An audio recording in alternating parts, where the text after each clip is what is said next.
They lying about the fighting for the football shit. They giving the same animations to DBs no matter what. Gillian Lock. Come on, bro. I ain't getting nothing different. It's the same game. It's the same game. Oh yeah, Darnay. Oh yeah, Darnay. I do love Darnay. Oh, he fumbled. Joe, pick that shit. Oh. We good. Darnay, you can't be fumbling.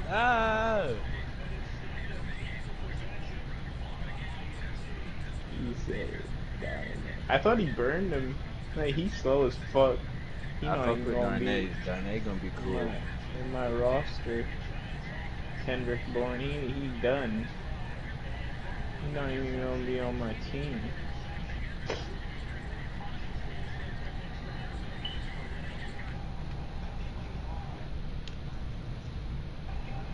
John Ross.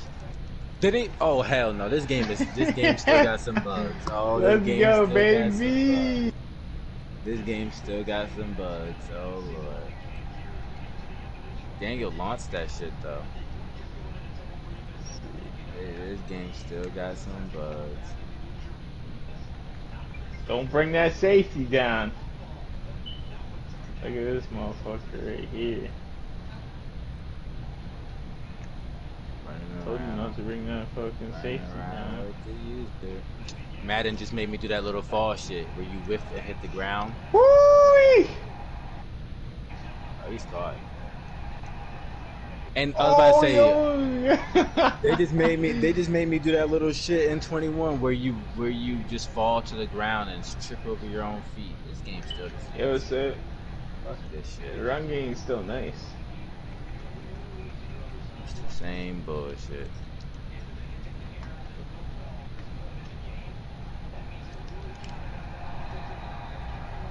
Running backs don't fumble for shit. This shit ass. He said this shit ass. It's the same game though. Tell me it's not. Like at the heart, when we complain about 21, it's literally the same shit.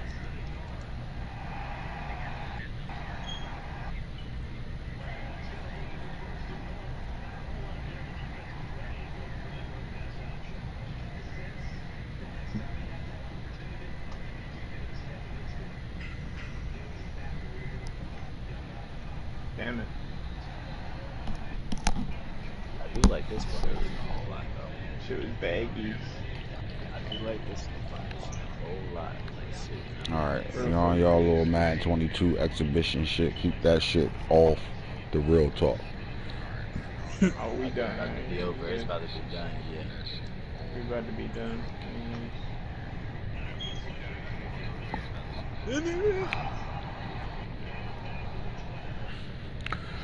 I need some conversation for the night. Let's talk football. Gotta get my mind off of that shit, man. Send y'all prayers out for me, man. Talk AFC South like Craig and them said.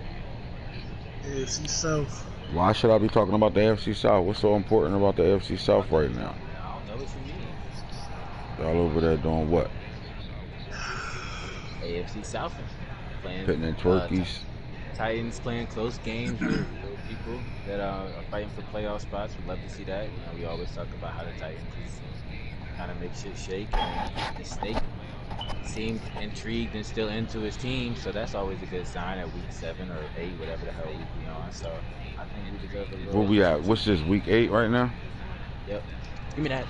Alright, man. And hits the franchise Google. Here we go. We're great talk. Late night. Just some late night shit. 1 in the morning. So if you on right now watching the real talk, man, I appreciate y'all. I got some love for y'all. Come and trust me. Especially those that's up this late. Boy shit on. Yes, sir. You know, Jules, put me some ice in here, cuzzo. About to get my fat boy shit. Thanks, brother. Get the kitchen yet and get that last soda. And shit like that. He said this shit like that. So what I see coming right now is just conversation, man. You gotta have a nice conversation about football. We want to bring it back, see what's going on. We got real life football going on, which is always a positive. GG's burger. Gang of the bitch. 1, 2, 3, 4, 5, 6, 7. Appreciate you. 9. Nation. Damn, bro, why I always gotta reload my YouTube when I open my laptop? All right, fellas, man, bear with me, man. I got a heavy heart tonight, man. Well, this morning, shit got bad news, man. My cousin in the hospital, young cousin too, around my age, in the hospital with stage 4 cancer right now, fighting that shit, trying to fight it. You know what I'm talking about? So, you know what I mean? I just want to throw some prayers out there for my cousin Jerry's Pooh Hannah. I'll be there tomorrow to see my nigga get healthy. We gonna ride this one out. We gonna be all right, bro. Just gotta fight through this shit. Surgery is a good thing at this point and shit like that. But I need to kick it with my Madden boys right now and clear my mind on some shit. So I said I was gonna do an episode. We not close to it yet, but one of our episodes is gonna talk about the 2021 class. And then we'll evaluate, you know, the classes that came in after that. But the 2021 class is the foundation of RDL. It's the first draft class. It's the class that actually got drafted in real life. But we do it where, you know, RDL, we draft before the actual draft happens, but we started on a combine so we can get information on these guys coming out, and then we draft them to where we want them to go at.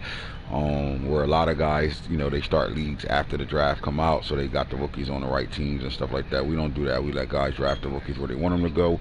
So our 21 class is the most important class we have right now. They all are in their 8th season. Some of them, I mean, 8th or 9th season, one of the two, because we skipped season the first year and went right to the draft. So that gives us 10 seasons, but we in season 9 right now. So these guys have been on the field for 9 seasons. And we want to talk about them because we want to talk about who won't get their motherfucking blue jacket for the Hall of Fame. You know what I'm talking about? And we got some guys that's well deserving of first ballot Hall of Famers, and we're gonna have a question in the conversation of those that, you know, should make the Hall of Fame or those that got snubbed out of that first draft class. So as we talk about it, just real quick, a little league news. Henry Ruggs III got active in a sim game against the Bucks, where he had 135 yards. But also the Raiders and Chargers played, and Devonta Smith, the #1 draft pick of 2021. Smith and the record book. So here's what he did. He's done it. Devonta Smith has now caught more receiving touchdowns in his career than anybody in NFL history right now. So over 9 seasons, this man has broken Jerry Rice's touchdown record as a receiver. Was there ever any doubt Devonta Smith just punched his Hall of Fame ticket with that TD catch, NFL record? I definitely think he punched it, but his ticket been punched. I think his ticket been punched a few seasons ago, where it was no question, no doubt about it. Is this guy first ballot Hall of Fame? Like, soon as he's done playing, he goes right into the Hall of Fame. Flat out, he's that good. So let's go look at what Devonta's did over his career right now. I'll get more into detail of this when we do have that episode for the Hall of Fame class. So look at career stats. Let's go check out what Devonta did in the NFL. Here we go. So let's go to receivers. When it comes down to yards right now, Jalen Waddle is still leading the entire NFL in yards over his career. But Anthony Schwartz, Dwayne Eskridge, and Devonta Smith are right behind him. Anthony Schwartz is going to be a good conversation for that. So when we get to touchdowns, Devonta is 1 catch, and we only in week 8. Hear this out. This man is 1 catch away from 200 receiving touchdowns in a career.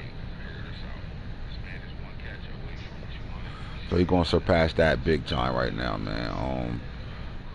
This guy averaged 108.5 yards a game in his career, so he has over 100 yards every game he's ever played. And right behind him is his teammate Dwayne Eskridge with 188 touchdowns, and then Jalen Waddle with 186. Jalen Waddle slowed down big time. The way his career was going, we thought he would be the one to surpass all that first, but as you can see, he kind of like haven't been getting fed like he was getting fed in his first 3 seasons, first 4. But when you talk about first ballot Hall of Fame, man, when you lead the entire NFL and anybody that's played in the league with receiving touchdowns, man, you punch the ticket. It's just that simple. I don't think nobody would disagree with that. His ticket is punched. Well, he'll get to put on that blue jacket for sure and give a speech, talk about, you know, his career as a Los Angeles Charger. So shout out to Devonta for breaking the record today. Now we get into awards. You know, you only get the weekly awards right now. Fields got it for week 6, and Vicky D 8 tackles, 5 sacks in week 6. Bonkers. Oh my God. Fields got it in week 5. So we talked about Justin Fields, and you know, last season we had a conversation when he had that playoff game where he had 1:15 on the play clock and went down there and scored the game winner to take him to the divisional round of last year's playoffs. Has he arrived? So my question is he arrived? Is he a quarterback that we must talk about as one of the elites in this league? I know at the end of last season we had some guys in his division saying hell no, that he's not elite. Yeah. That man's on headset with me tonight, so I would love to hear his output on, is Justin Fields an elite quarterback or not? Yeah, alright.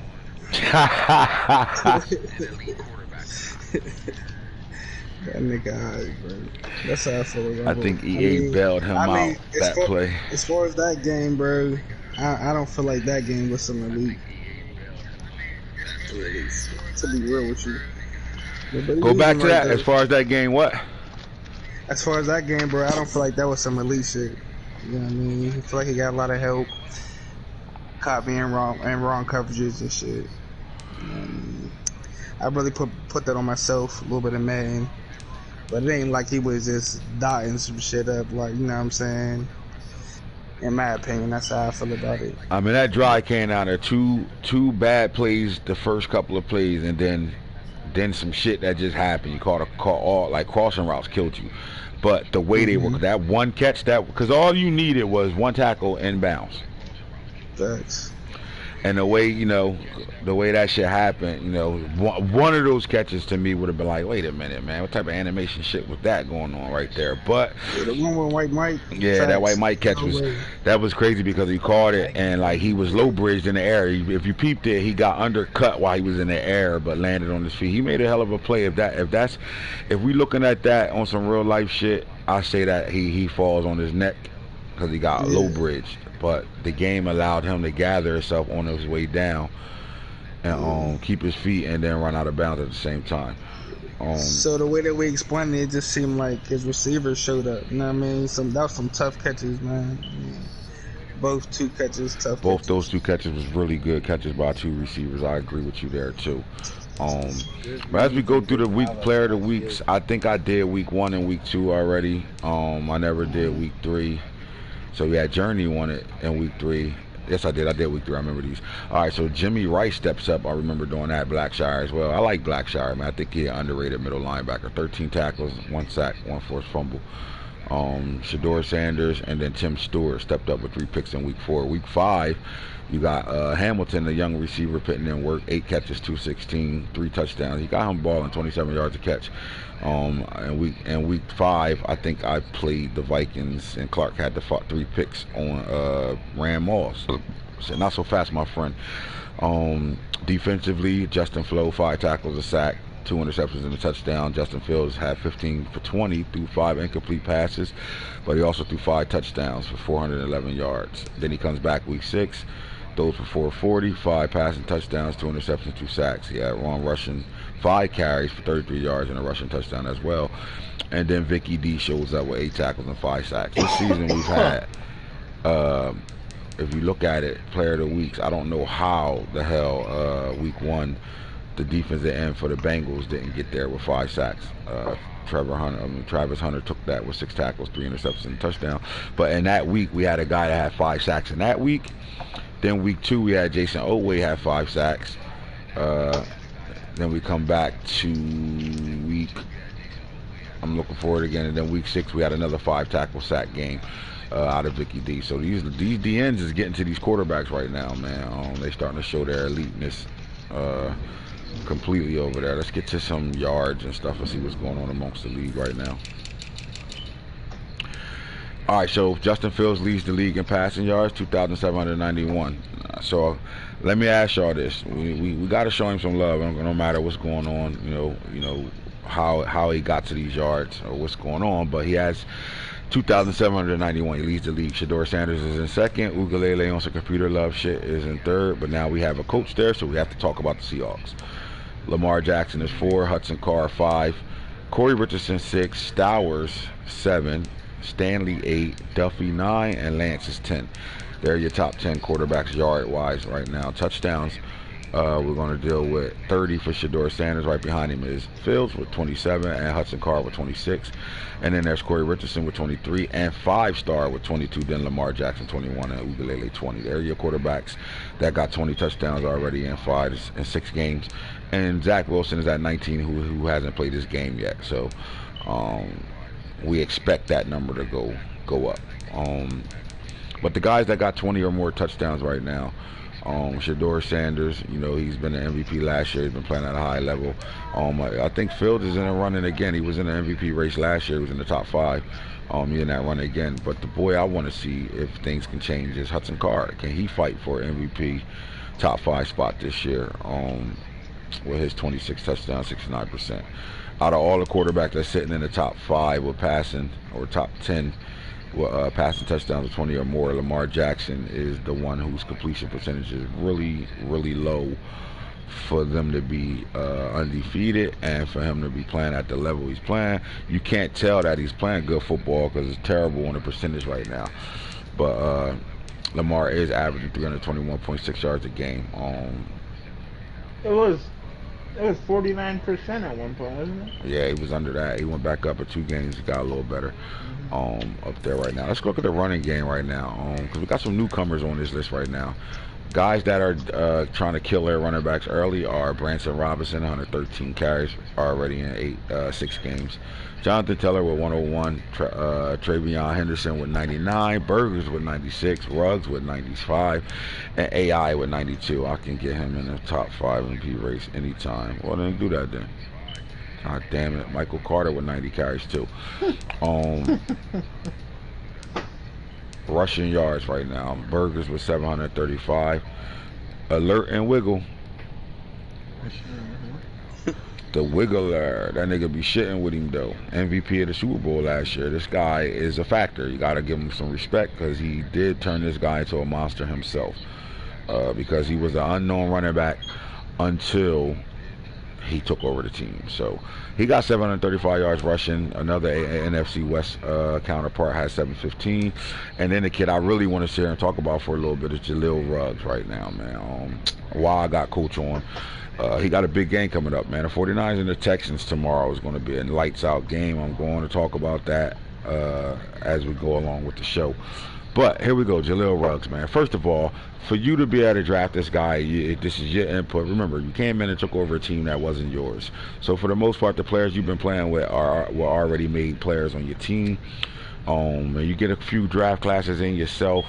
But I want to say, up until this draft class that we just had, this was probably one of your trophy picks where it was like, this is my guy.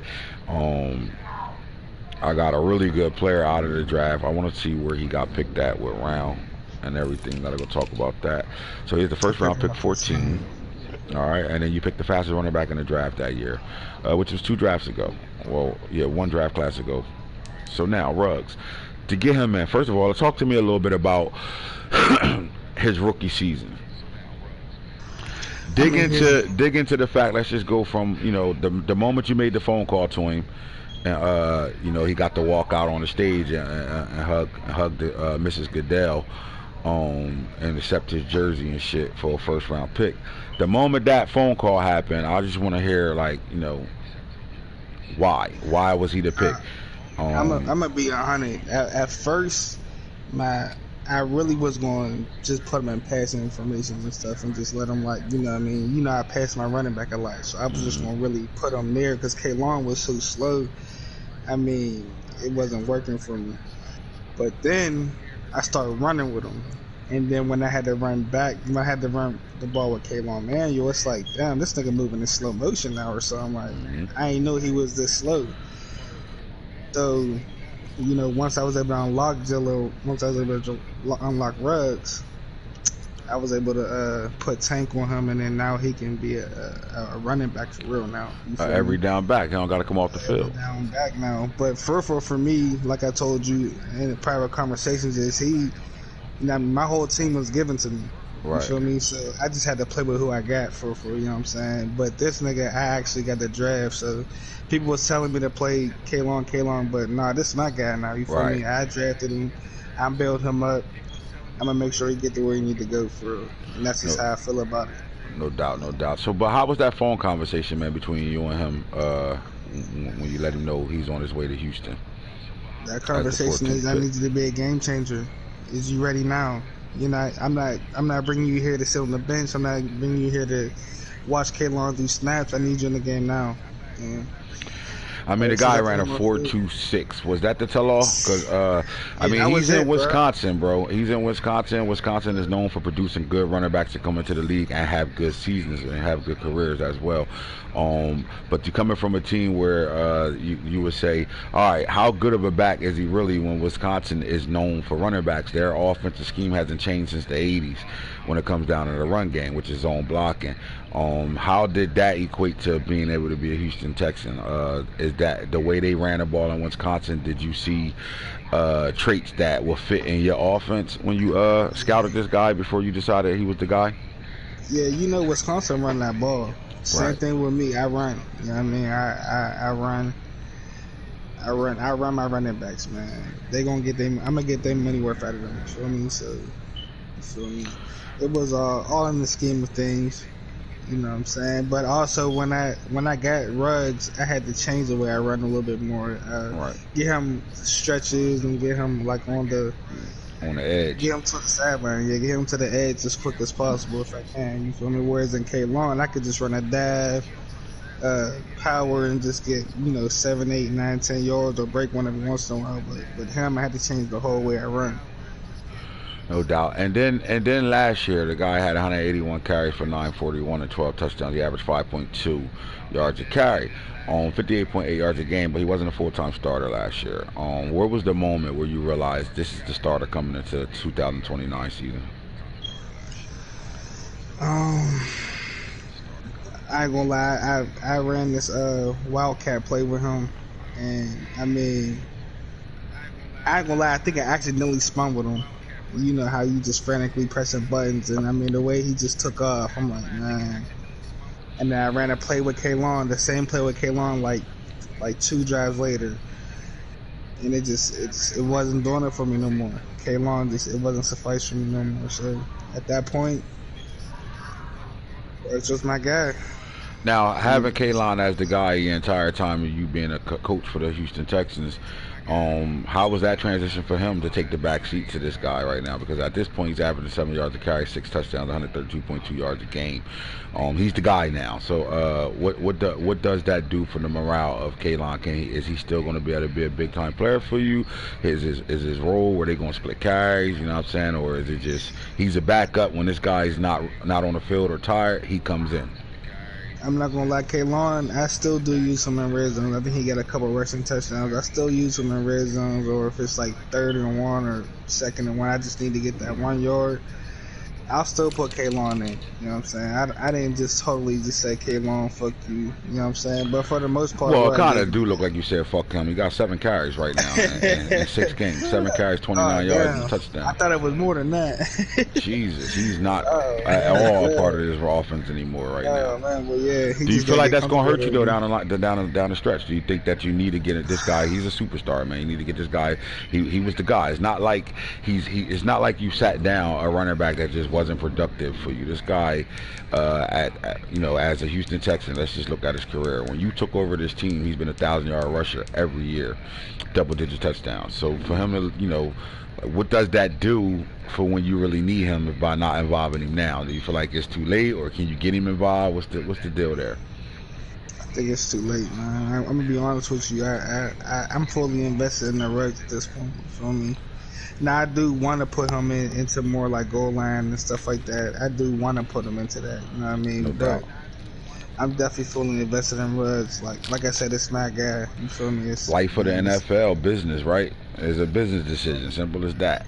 It is what it is. But if somebody want to, he went on Houston News and said, you know, at the end of the day, these guys came in as coaches. I respect them. I feel a real part of this team this year. You know, through preseason, off-season workouts, everything. I work my ass off to continue to be the starting running back over here to produce for my team. But I wasn't drafted by this coaching staff, and you can literally feel it, and when I'm in the presence of this coaching staff, that they don't have no respect for me because I wasn't their guy. They drafted this guy, they spent the first round pick on him, and they kind of not even giving me a fair shot to even show that I'm still the guy over here. So I would love to be traded. What do you say to a guy that says that out in the open, on TV? And what does that do to your team morale as a team? Because you got a lot of guys that ride out with K-Line, and they came in the same situation. They were there already. Y'all can go shit. This one. I was thinking ignorant as hell. Oh shit! I don't think they all could go. You gotta talk about Zach Wilson. Nah, Zach Wilson came over when you came, right? Zach Wilson came when I came. I traded. That was my first trade. That was my first move. It was Zach Wilson. Then it was Josh Van. Okay. That was my first two moves as soon as I came in. Well, Josh Van, let's talk about him right now. Is he even on this team anymore? He's somewhere in there. Yeah, Van has 1 catch for 1 yard in the season right now, so it looks like we moved on from him too. But you know, it's just shits and giggles. But let's get back to the kid Ruggs right now, man. When you look at the NFL talent in this league, you know, the speed at this point, speed is everything, but speed is everywhere. But people don't understand this. Like, I'll give you an example. Let me go back. Let me just go to rosters real fast. When you talk about difference in speed, right? And I've been trying to train guys with my verbiage to understand this when drafting and when playing with players. It's a difference from a guy that come out with 96 speed and above versus a guy that come out with 92, 93 speed, but get moved up to that 96, 97 throughout his career, whether it was upgrades or gifts, whatever the case may be. Those guys with elite speed will always be elite speed versus those guys that got moved up. So if you got like a receiver like that was a 92 speed, he's now at eight seasons later a 99 speed guy, he's still going to feel. You're going to know he's a 99. You're going to feel it, but you're not going to super feel it. What you're going to feel is he's faster than he was. That's it. But those guys that come in the league 96 and above, you feel that speed in a league full of speed. So when I bring that back up, and you said, you know, I'm hitting runs now that I have a speedster, a guy that got elite speed, the runs are different. When I see Milan running the ball, I don't feel the same thing I'm feeling with Ruggs and shit. So how much did drafting the fastest running back in the draft play a part in that? Like changing the fact that, you know, this guy got to play now. Yeah, I mean, the speed is the league now. You feel me? Like, right. And honestly, I struggled with Ruggs at first because I'm so used to hitting the holes at Kalon's speed and doing it how he did it. It was different when I started running my Ruggs. You feel me? Like, I can't hold the speed button when I get the ball. With Kalon, I'm holding that shit from the time just to get him going as soon as possible. Right, I see what you're saying. With Ruggs, though, I can't even hold that because I was running into my line before they was even blocking. You know what I'm saying? He has such a high speed so fast. Like for example, Javonte Williams is now up to a 99 speed, but he came in the league in 92. I get busy with him and I feel his speed downfield and all that, but he's not that's not a true 99 if you understand what I'm saying. But K Wills came in 98 speed, 97 somewhere around that area, and he was every bit of that speed, right? Wandell Robinson was made into this speed, so you never really gonna get the true Blazer or LJ Johnson. But as you go down, Henderson, he came in with elite 98 speed along with Jaleel Ruggs. So as you can see, they are in the top 1, 2, 3. So if I looked at this, I would say the fastest guy in the league right now at the running back position is Kareem Williams, K Wills. Then you got to go with Henderson, and then now it's Ruggs right behind him. Journey Brown's behind that. So to have the third fastest running back in the league right now, coming off his rookie season right now, that changes things for your offense. How important it is, like how many home run hits you've seen this guy do, where it's like touch the ball, gone. I mean, I don't know if anybody's seen that Seahawks game, but he literally tripped over the offensive lineman, got back up, and ran for like 67 yards. Literally, I mean, Yeah, that's his speed is just it's everything. I don't gotta do a juke. I just gotta outrun everybody at this point. Right, You feel right. me? And just hit the holes and just play safe with him. You know what I'm saying? Now, having that speed at running back, has that opened up rest of your offense? Yeah, definitely, because only because for some fact that I only did certain runs, and now not only do I use the runs I used to use, but I also open it up to the stretches and then throw the dabs in, and it's just like you really can't. Everybody used to like try to like squeeze their line in and everything, but you can't do that now. I mean, now you gotta now you can't cheat me. You know what I'm saying? You need guys that win their one-on-one battles on defense, especially in the front seven, for them to be able to stop this running back. That's pretty much what it comes down to. Exactly. Because when you start moving guys around, squeezing D line down, you can move him out of position because he's that fast. I'm going crazy. Do you feel like he's one of the best running backs in the league right now this season? Yeah, definitely. And you got to figure he only a 90 overall. Right. You know what I'm saying? I'm still building him as, you know what I mean, as a senior going. It ain't even like they're 99. You feel me? You got guys fake coughing and shit right now and everything. What's going on over here? I hear some shots being talked. I don't know. He must be sick or something. I'm not. I was actually coughing. Oh, all right. Because y'all about to play. I know you are talking right now. I'm going to shoot some shit in your mind. I say the best. But I'm just saying. But you got to go off of what's happening in the first 6 games right now. Remember this. You haven't played your game yet. You only played exactly. You only played 4. Yeah. So, so right now I go back to the NFL and we go back to rushing right now. Only 4 games. This is tremendous stats right now. 95 carries for 661. Where a lot of guys, ain't nowhere near that. But as you look at the running back, played 7. I don't even know that. Huh? Jalen Berger played 7 games. I didn't even know that. Yeah, so he and let's see what he did in those 7 games. Stats. Let's go to season. Let's look at what he did over his first 7. All right, so Cardinals, 2,336 yards. I don't even think he played this game. I think this was a forced win. But that tells you what type of back he got in a forced win. 23 carries. The Rams, if he sim his games, the Rams is going to rely on their best player. The Bears game, 13 carries for 179. 49ers, they didn't play. Y'all didn't play this game, right? Looked like he lost 21-42. All right. Then he had the football team. He didn't play that game either. So you can see what happens when he's not playing the game. What about y'all second game? We played. All right, 10 for 64, 6.4 yards a carry and a touchdown. Versus the Eagles, he had 7 carries for 23 yards. Obviously, his production of carrying was down, but 3.6 didn't look good. 2 touchdowns.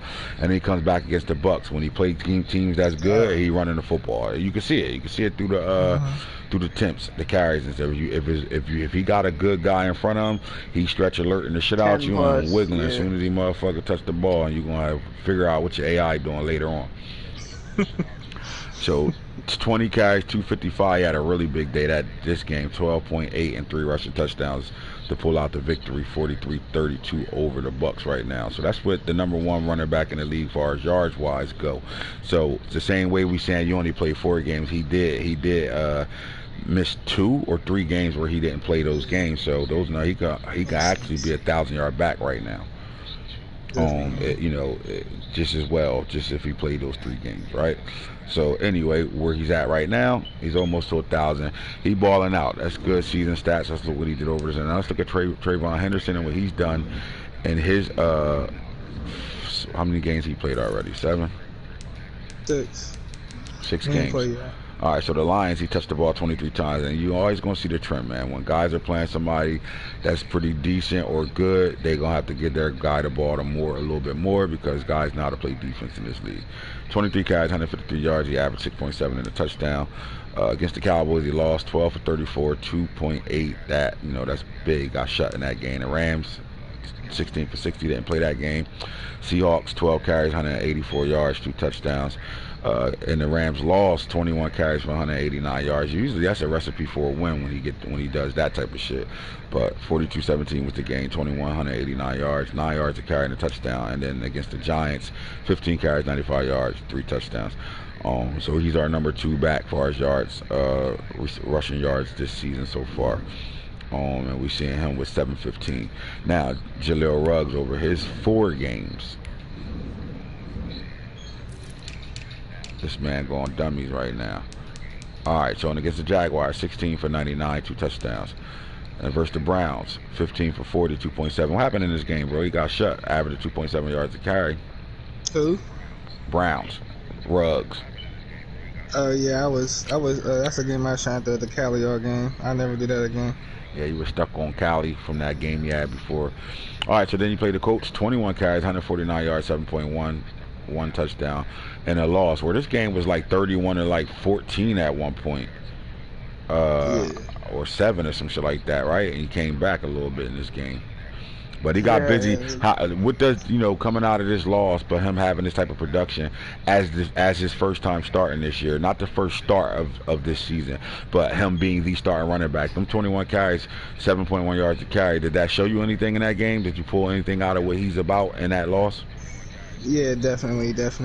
I mean, our game with the Colts is always a momentum thing. Always, it's always who got the momentum. You feel me? Right. And for some reason, I mean, at least 5 out of our 7 games, I mean, I turn the ball over, and usually by a fumble that I can't control the first driver. And every time I don't turn the ball over, I mean, we got a nail biter at the end, you feel me? Right. So, and that's just the first drive, you feel me? So whenever I let him get up on me a little bit in the beginning, shit I don't even want to talk about it. That shit be fucking me up. What positive did you pull out of Jill? Like when you lose a game and y'all do film studying, and you be like, well, we had 20, the offensive line must have played pretty well in the run game, 21 carries, 149 yards, 7 yards a carry. We did something good here. So what did you pull out of it? That just shows me I'm gonna keep at him. You feel me? Right. I'm gonna make him respect the edges.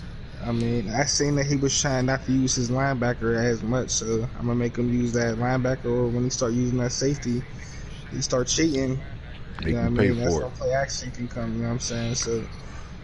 Now, a lot of guys that see the Bills on the schedule and don't respect him as a player at all, but what you have to respect is that defense can play for him without him having to know how to use it, know how to do anything. He had one of the better defenses in the league, strictly off of build. When you're picking in the top 10 every season, you're building a monster team. Simple as that. That defense touch, bro. That's it. 18 carries, 110 yards, and a touchdown in this game, 6.1. So he's back-to-back 100-yard games here. Talk to me. Is he starting to get in his groove now? Because we know what the numbers look like in that Seahawks game. But has he started to get in his groove here? I mean, he's definitely starting to get in his groove, man. And I'm starting to learn. Like I said, I'm still learning how to use him, where to use him at. You know what I mean? And just try to get him open in the open field. You know what I mean? And, I'm learning to play with his speed as well. You know what I'm saying? Because he moves a lot faster than what Kalon moves. So I'm getting him on the right path. He gonna be straight. You know what I'm saying? And then week 6, he had a big boy, no little boy game. 25 carries, 263. And for a small back like that, 5'8", 196, in a league full of guys 6'8", 6'9", 2'7", you got linebackers that look like defensive linemen in this league. That man carried the ball 25 times. That shows you how tough he really is. Like, did you feel his toughness in this game? 25 carries, 263. Yeah, I mean, honestly, the way the Seahawks was playing is he wasn't trying to give up no passing at all. So, I mean, it's like every run, the holes was. I mean, it was one of them things. If it's not broke, don't fix it. You know what I'm saying? So it was the only reason why I passed was to like try new plays and shit. If I would have just random. I mean, he would have had a crazy ass game, you know what I'm saying? But yeah, Jaleel Ruggs, man, and you give him them holes, man. And I don't need a big hole with him. Just give me a little crease. You gotta think about it. At 5'8", bro, that frame's so little, and them linemen 6'7", 6'8" across the board. Like you can't find them linebackers ain't gonna better see him until it's too late. Exactly. And you calling the right plays to hide him behind that big line. Oh my God, it's gonna be hard. It's hard to see him. It's like how Emmett was with the Cowboys. Them towers on the line, guys couldn't see Emmett till they got to second level, and by then it was too late. But 263 yards, 10.5 yards. He had 11 yards to carry, 2 touchdowns in that game. So I think this is 5 games right now, man. The guy putting up numbers right now, and it seems like the more carries he get, the better he get right now. Everybody want to see a running back like that. You usually see this with bigger running backs. The more carries they get, the more productive they get. But it seems like he's getting better as the carries come. Yeah, he want the ball. Man, you got a running back that if he can have 6 carries for 4 yards and then carry 7 and 8, puts him in a 100-yard carry bracket because of that speed. Are we looking at CJ? What was Chris Johnson? CK? What they called him? CJ2K or some shit like that? Yeah. Are we looking at the second coming? He's definitely coming too. He's definitely running for 2,000. All right. You see 2,000 this year. Yeah. Okay. Yeah, it's funny. See how not. It's funny because Jonathan Taylor at 101 carries right now. I mean, he carrying the ball more than anybody, but that's due to computer situations. He lost his abilities as a 30-year-old. 5'15". He's still starting. He got him still starting right now. Journey's here. Journey Brown, 63 carries, 492, 4 touchdowns. AI, a lot of computer games as well because he's just on vacation and have good Wi-Fi to play his games. 92 for 486, and I think that if was saving y'all, and I'm just gonna be real, y'all might not like what I'm saying. You guys that's in front of Israel right now is only saved because he ain't playing his games. And then Mafia started off with having a good season, but now he got the injury bug. He's sitting down for another couple weeks. He probably also have over 150 carries right now if he was playing. So, yeah. What'd you say? Probably would have had over 130 carries. I agree, considering that's coming from a guy that usually have those type of numbers himself. I definitely see AI would have had about 140 carries already if he was playing his games. I agree. But then we got the newcomer on the block right now, man. If any of y'all played this guy, I would like some input on this. Marshawn Lynch Jr. is the new starting running back for the Tennessee Titans right now. 68 carries, 456 yards. This guy averages 6.7 yards as a rookie right now. And now he's unlocked. So let me ask you this. If you played the Tennessee Titans, I played him, but he didn't run him much against me. Let's dig into the numbers real fast. I haven't played him. I played him week 10, so. I ain't playing him yet neither. I think Max played him though. Yeah, so when Max played him, he had 3 carries for 24 yards. He was averaging 8 yards a carry. At that point, I would have realized, wait, he averaged 8 points a carry, 8 yards a carry. Let's give him the ball a little bit more. Against the Jaguars, he got 19 carries for 124 yards. He didn't touch the ball really against the Ravens, 6 for 16. I probably would have called the dogs off on him too, averaging 2.7 yards a carry. Cardinals, 18 for 122, and then he's been Bengals, he had 11 carries for 132 and a 3-point loss, 12 yards a carry. Do you think when you see a guy average 12 yards a carry, but he only has 11 carries, do you think that he was supposed to get the ball somewhere between 21 to 25 times that game? And if he got the ball 25 times that game, did he beat the Bengals? Yep. Hell yeah. I bet you he threw a pick at the end of the game. So, yep. And then Marshawn Lynch kind of got shut against the Raiders. Computer game though, they didn't play that game, so I'll take that away from him. That's not his fault. But his last 2 games he played, this guy's been in the 100 yards a game, 6.8 and 12 yards a carry, 3 touchdowns. I think we're going to see a lot more of Marshawn Lynch Jr. I think he's going to start really giving him somewhere between 20 and 25 carries. And it sucks because he got a little LT over there too. But right now, this is the guy, man. I think if the Titans can figure out, maybe you involving LT a little bit more too. Somewhere between 18 carries for Marshawn Lynch and 10 carries for LT, they might have a different offense going over here with all that speed at receiver, bro. Because when I played him, that number 4. His team is ridiculous, bro. People don't know that. This guy team is nuts, bro. He just got put it together. And I don't even think he got a defensive problem. I think his shit is just offense, man. I think offensively, he needs to figure out what he can do. And to me, I think they should exotic smash mouth football. I think they need to go back to what the Titans look like in real life with homeboy in the backfield, that big ass Derrick Henry, right? They need to play that football, run their offense through their run game. But this time they got receivers on the edge that can run by anybody. Simple as that. He got two of them, at least two of them, with Joey Shelton and the little track star guy over there, Knighton. I mean, we get guys coming up playing 7 to 8 in the box and using that safety to come down and help stop that run. You should enjoy the fact that your receivers is on the edge one-on-one with that type of speed, because they have elite speed. He has the fastest receiver in the league. Simple as that. Bengals got over because of connection. You nigga had his internet was terrible. Fuck that. Yeah. But I think Marshawn Lynch, do you guys see him rushing for more than 1,500, or do you think he could be a 2,000-yard back this year as a rookie? He could be patient. I couldn't hear you, Max. What'd you say? I think that 1,500 is the sweet spot for real. 15. I think he's gonna get over 15. I think Because But LT, well, that's if LT doesn't touch the ball at all. But if LT's still like a benefactor in the offense, I think 15 is like a sweet spot. so you think somewhere between 18 carries and 10 carries for both those running backs will keep him away from being a 2,000-yard back? I don't know. I think he averaged 12 yards a carry against the Bengals. That's real between good. 15 and like 1,800. Yeah, I think that's where Marshawn's gonna be at. I think if he just split their carries 15 apiece, I think he can be over 1,500 yards at the end of this thing. Because you can average 50 yards a game and Danner get 1,500. He just had 1,500 yards is guaranteed. Okay, so we're looking to aim past 1,500 right now. All right, so is Marshawn Lynch the best rookie running back in the league right now?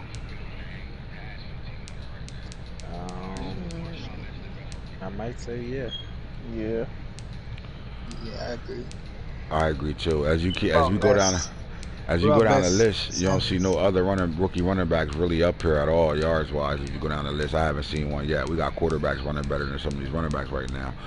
Little Neff, probably there you go, 37 carries, 202 yards, and then now you're starting to get to the best or Vikings best. Yeah, that's what I said. Best Sanders. Yeah, that's what I said. Best Sanders only got out the backfield against me. He was getting shut up until then, like so. 22 yards. Yeah, like he had his breakout game against the Ravens. He went to fuck dummies in that game. I'm gonna show him right for his Titans Vikings. Here we go. So Best Sanders, 64 carries, 222 yards. He's still only averaging 3.5 yards a carry right now. That's not good at all. And he's a speed demon as well, bro. Like, I don't know if he was the fastest running back this year that got drafted, but he was one of them. But let's dig into him. And then take in mind, he's not even unlocked yet. He will be unlocked when I get out of this real talk, but he's not unlocked yet. But let's look at season stats. Against the Panthers, 13 carries, 34 yards. So he was feeding him. 13 carries, 34 yards, 2.6. Couldn't get it going. Bucks, 15-30. The funny thing, and this is remind me of the real Sanders. Sanders have a game where I have 4 carries and negative rushing yards. And then 2 plays later, he had a 100-yard running back that day. Against the Saints, 11 carries, 20 yards. He averaged 1.8 yards a carry. Against the Bears, 13 for 30, 2.3 yards a carry. And his breakout game was the Ravens. He hasn't played a game since then. He had 12 carries for 108 yards, 9 yards a carry, and 2 touchdowns. So I think he broke out now, and I think now that he's going to be unlocked, we should see a little bit more out of him right now. But it does look like Marshawn Lynch is the only rookie running back really shitting right now. Yeah, he looked good. He looked good from what the numbers I'm just trying to see who got rookie running backs. We had a lot of good rookie running backs that came out, but a lot of them not starting yet. So it was only right. A few of them are, and the guys that aren't really shitting like that. So that's your running backs. Let's get to the receivers right now and who's catching the ball. So Jaden Gibson for the Seahawks got 45 catches. Thad Pill, the tight end for the Raiders, with 41 catches. Tetris McNeil over there for the Bucks with 38 catches right now. Grandson sitting here with 38. Dodson 37, and Devonta Coatsy with 37 catches now, yards wise right now at receiver. Devonta Smith leading the league with 851 yards. Ram Moss is behind him with 791, and Johann Dodson. What do you think about the Rams receivers, bro? They got the 6'6" tree over there. They got the young rookie from last year that's been playing well, but Johann Dodson, man, he's a dog at receiver. Do you think this opens up the Rams' offense a little bit now that he's getting him involved too now? Yeah, I'm not gonna lie. Yeah, because it seems like he's found somebody in the slot to like kind of hold down that role. I think the guy from last year is playing more slot football than let's go to him. Hamilton. Yeah, I think Dotson is on the edge, bro. I think it just comes down to the scheme, the way he passed the ball. Dotson gonna catch crossing routes, so is Hamilton. Wilson gonna be the go-getter guy. Herbert plays over the middle for the most part. But he's doing pretty solid with him. If you look at it, you got Dotson with 37 catches, Hamilton with 26, Wilson with 25. 700, 591, and 504 yards. So they look like they all on pace to be 1,000-yard back receivers this year. But it looks like Johann, you might be right about Johann, because he's 18.9 yards a catch. Looks like a little bit of slot receiver, right? Yeah, like he's got to be getting some type of check downs. Yeah, I think he played in the slot. I think he might Hamilton just be like and Wilson are on the outside. He might just be a big play guy because he has the most rack after the catch, so yards after catch. So like, yeah, he's looking short. Like, that tells me slot written all over that too for him to have rack. You know what I mean? Yards after the catch, run after the catch. That's slot material shit. So it looks like he's doing the dirty work for him. They're both in the slot, so he mixing Hamilton and him in the slot. All right, so I like he averaging 100 yards a game right now, 4 touchdowns, but then Hamilton with 8, and then Wilson with 8. So, and it's like, again, his tight end plays the man in the middle. He do all the dirty work as well too at 12.4 yards a catch. You can just tell where they put their work in at. So Johann Dodson plays in the middle of the field a lot.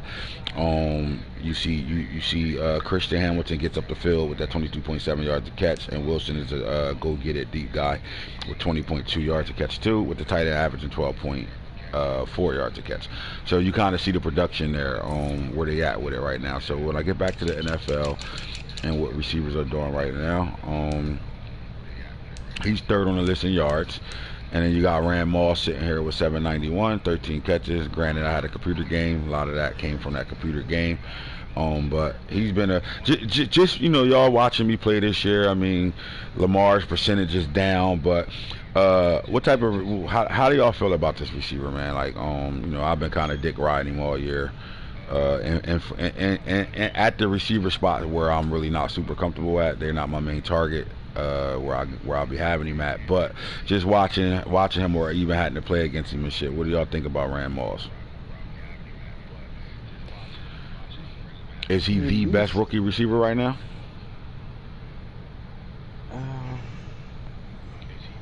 Because we got some guys that's playing well. Like, the one thing I will say this season is the guys that are playing with their receivers that got rookies on the field right now are playing pretty good with their guys right now. So I think Ram Moss had the highest ceiling.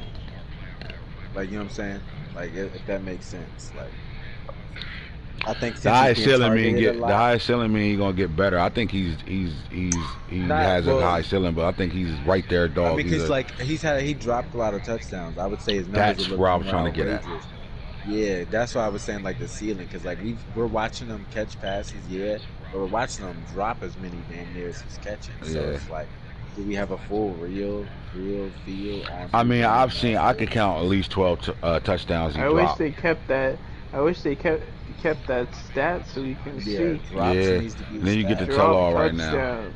That's big, bro, because, I mean, as many targets as he can, but he might be the most targeted receiver in the league at this point right now. That's why I said the ceiling's going to be really high.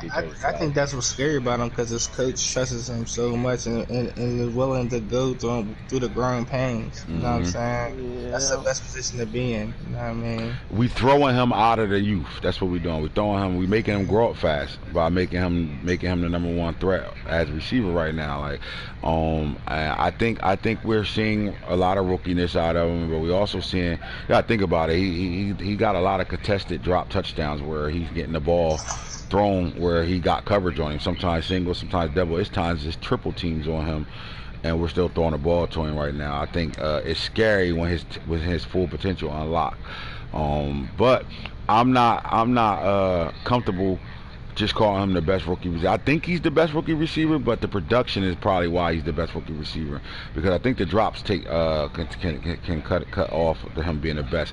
And when you got Torrey Holt Jr. with 30 catches, 640 yards, and 11 catches, right? That's the next rookie on this list when you talk about rookies, right?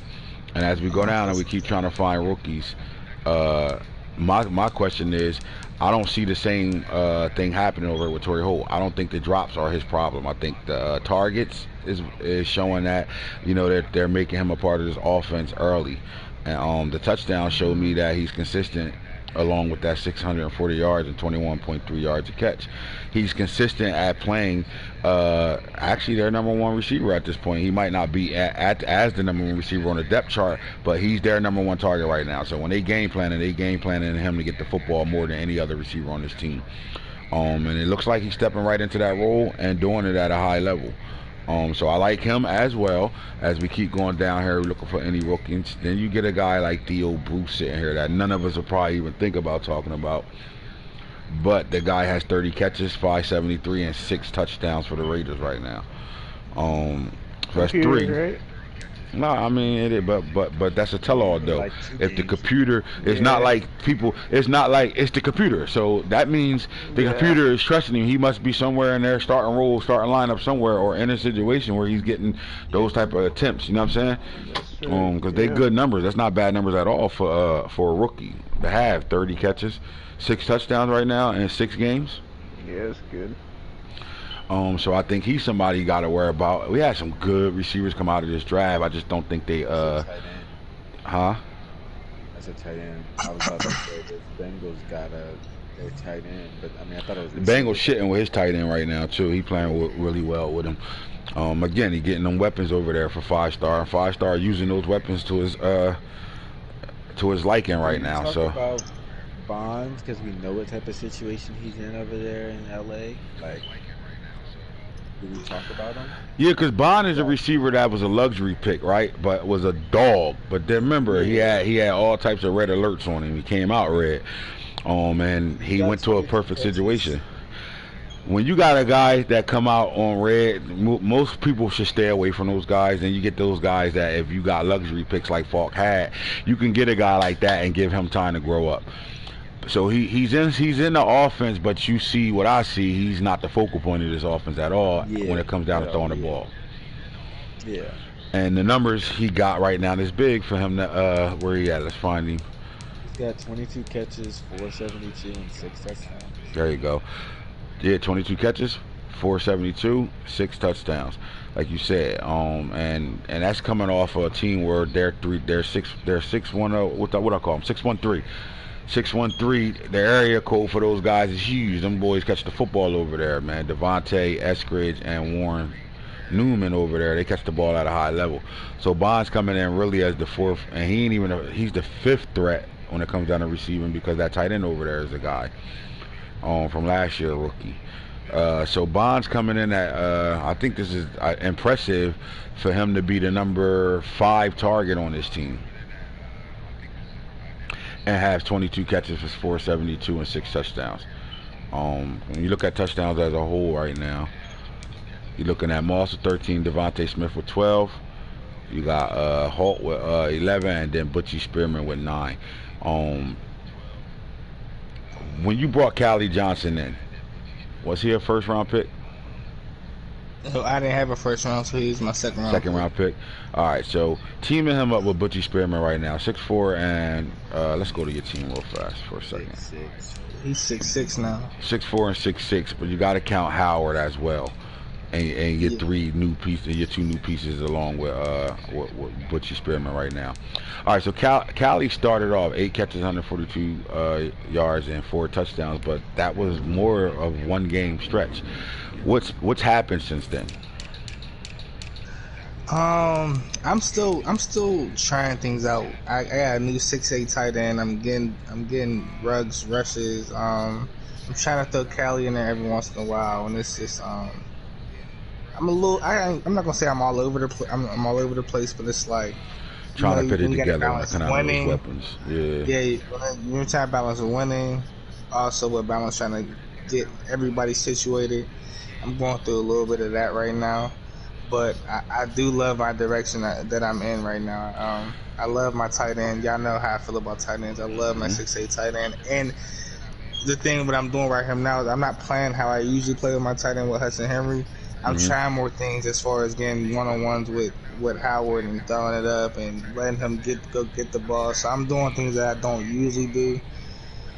Which is going to make you comfortable later on. Yeah, exactly. And I'm throwing more picks than I've ever thrown before, ever. Well, that's what happens when you throwing things up and making, like, you got a lot of more 50-50 in you now, where you was like one of the most accurate throwers we have in the league, where you're not throwing picks, you're throwing correct routes all the time, and you have no problem throwing the ball out of bounds when the play is dead. And now you're in a situation with again, 6'8" tight end, a 6'6" receiver on the edge as well, and a running back that's coming into his own. So I get what you're saying, man. I talked about this off air with y'all maybe last night it was, where I talked about we doing so much unorthodox shit. By the time I put it back together and come around to it, it's going to be crazy, because then I could do damn near anything that I'm trying to do on offense, like leaving Randy Moss. Like, I think if I put Randy Moss where I had Waddle at, to start Waddle's career off, you will see the same type of numbers. Not exactly the same, because the league is built now. You got guys that can cover that now versus what Waddle was doing in his first couple seasons, where he was the fastest guy out there. And wasn't too many DBs running with him. Now the league's full of fast DBs and ability DBs, so these rookie receivers coming in, for them to put work in, man, you got to really work to get their work done. And I like the fact that what you're saying, like, you got a running back that's the new starter over there, you got a new tight end that's the new starter, and then you got another receiver over here to possibly be your number 2 receiver, and you have to find ways to make all of it come together. So it's putting the puzzle pieces together, and once the puzzle is put together, you got a masterpiece out there. So I get it. As you look I've been at putting him in the red zone, as you see. Like, that's why he don't have that many yards, but he got a couple of touchdowns. I've been really just using him, because when I get to the red zone, you're looking for Howard, you're looking for Butchie. Right. Them is my go-to guys. So to throw another threat out there, it's huge. You know what I mean? Because, like I said, he's 6'6". He's gonna go get the ball, and now he's unlocked. And I haven't played an unlock game with him yet. It's my first unlock game I've had with him. So. Yeah, little Megatron back right now, baby Megatron. So I like him over there. 1 catch, 7 yards. That's a red zone throw for a touchdown right there. 2 for 23 in a touchdown. I get it. I think he does need to be a little bit more involved as you go down the stretch. As these games are getting played, weeks going by, he has to be a little bit more involved. But as we take a look through the league and we look at these rookie receivers, I'm just going to look at teams. I don't care about the, what's the name? I just want to look at, you got Raeshawn Phillips right now, 26 catches, 361. Granted, a lot of that was computer, but we have a coach over here. He was the number 1 receiver in the draft. I know y'all understand I always have to say this, because it's a difference between, listening to me say the number 1 receiver in the draft. That doesn't mean he was the best receiver in the draft. He was the number 1 receiver on the board. He was the number 1 rated receiver by the NFL Network or wherever you want to call it. He wasn't the best receiver in the draft, right? Yeah, SportsCenter rated him as number 1 and shit. So let's talk about this. Mel Kiper, pussy ass, said so he's the number 1 guy, 6'6", Kansas State, blah blah blah. Well, I mean, the guy's an animal, man. 6'6", 227. He's a big body, 6'6". A lot of these guys at 6'6", barely touching 200 pounds, right? So he's a big, thick guy that can pretty much got tight end size out here with 26 catches, 361, 2 touchdowns. I think now that we got a user over there, I think he's going to see the worth of this rookie. So I think we'll see a lot more of him as we keep going through here. The Saints got a rookie receiver over here. I don't know if he's playing yet. Yep, Elijah Mcneill, so he really didn't get him involved yet. Football team, no. I'm trying to find out other rookie receivers that was big names. No. Give me a second. What about Short? What's his name? Packers. That's Shogun?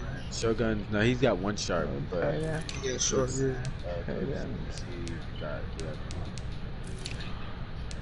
The Lions. Here we go. All right, so the Lions got Sunday Moss. If you remember who Santana Moss was for the University of Miami, you're looking at 98 speed, 98 excel right now. This guy about to unlock too. Oh shit. Let's go back to him. What do you got? 17 catches, 190 yards, 2 touchdowns. I think this guy more should be a punt returner, kick returner, but in this offense, he could do so much for him. Jet sweeps. He could do a lot of things, man. Bubble screens. He's going to be a problem. This guy's flying right now. And he also got Edelman over here as well. 5 catches, 70 yards, 2 touchdowns. There's a crowded receiving room over here, but the one person that I think is using all his guys is him. Sharp with 29 catches, 304. And this is, half games not being played by him. So I think it's weird because when he comes back Wednesday to plan his games, he got to look at these numbers and think, all right, well, I have to keep this thing going. You got to better find a way to keep getting to Sterling Sharp the ball. If he opens up his receiver play over here with these guys, with the tight end Eric All from the Raiders, Sterling Sharp as drafted, and then Rashad Bateman is back. If he can open that offense up a little bit more in the passing game and keep guys a little off balance, it's going to be a problem over there with these Jets with that running game they got. I don't know too many other rookies I could talk about at receiver, man. Anybody stand out to y'all that y'all seen play? Jimmy Rice, here we go. Jimmy Rice, 18 catches, 420. Jimmy Rice is in a situation where he got Irvin over here, Michael Irvin III, and Jimmy Rice is over here. Jimmy got 5 touchdowns right now. Are y'all starting to see the growth in the passing game for the 49ers right now? Because we're starting to see him throwing the ball a little bit more right now, and it's starting to get a little bit more efficient to the point where if you got to play the 49ers tomorrow, are you worrying about his passing game? Yeah, definitely. I mean, he's starting to learn that. I mean, as much as we cheat him with rushing, I mean, how many passing lanes could possibly open with that? You know what I mean? So, right. I like it. You know what I'm saying? Especially when he does the play action out of his running formations. You know what I mean? That's what really makes it dangerous because we're putting probably 3 to 4 linebackers in there to stop it. And he's play actioning with his receivers and getting more open throws because we kind of have to respect the run. You know what I'm saying? So, what I think Anthony Blue Jacket Israel. Listen, this is what I see. I see receivers, watch this, 20.2 yards a catch, 23.3 yards a catch, 18.3 yards a catch. I got a running back out the backfield with 23.4 yards a catch. And Irvin down here with 15.5 yards a catch, and he just getting put into the offense right now. But that just tells me, again, you're cheating a run, 8-9 in the box skitching, and he getting one-on-one out here, and he going woo baby all day on you. I think the next step for the 49ers is they better come out open and drive on down 1, 2, and 3 without running stretch and line up in shotgun and show that his receivers can do a little bit more than just run by single coverage because everybody worrying about the run. You got Jimmy Rice. It's Jerry Rice clone right now. Jerry Rice is a big threat receiver that can do anything. I mean, catch the ball from anywhere on the field, take you deep, a route technician. He can do a lot of things right now. Can you do a little bit more with him in the passing game than just, beat guys off of play action and throw them things up because they wide open on crossing routes or post routes? That's my question when it comes down to the 49ers. If he can line up in shotgun, downs 1, 2, and 3, and stay away from, his traditional running, which is, the run game. If he can stay away from that and drop back and throw some dimes here and there, how much more does he open that offense up? And he has the pieces to do it. He always had the weapons to do it. I mean, DK Metcalf was over here. So he has the weapons to do it. Is he going to do it? And I think that's the next step that the 49ers can take. But I like Jimmy Rice. I think we need to pay attention to him because he does have 5 touchdowns on the season right now, early. So that's down there, touchdown a game.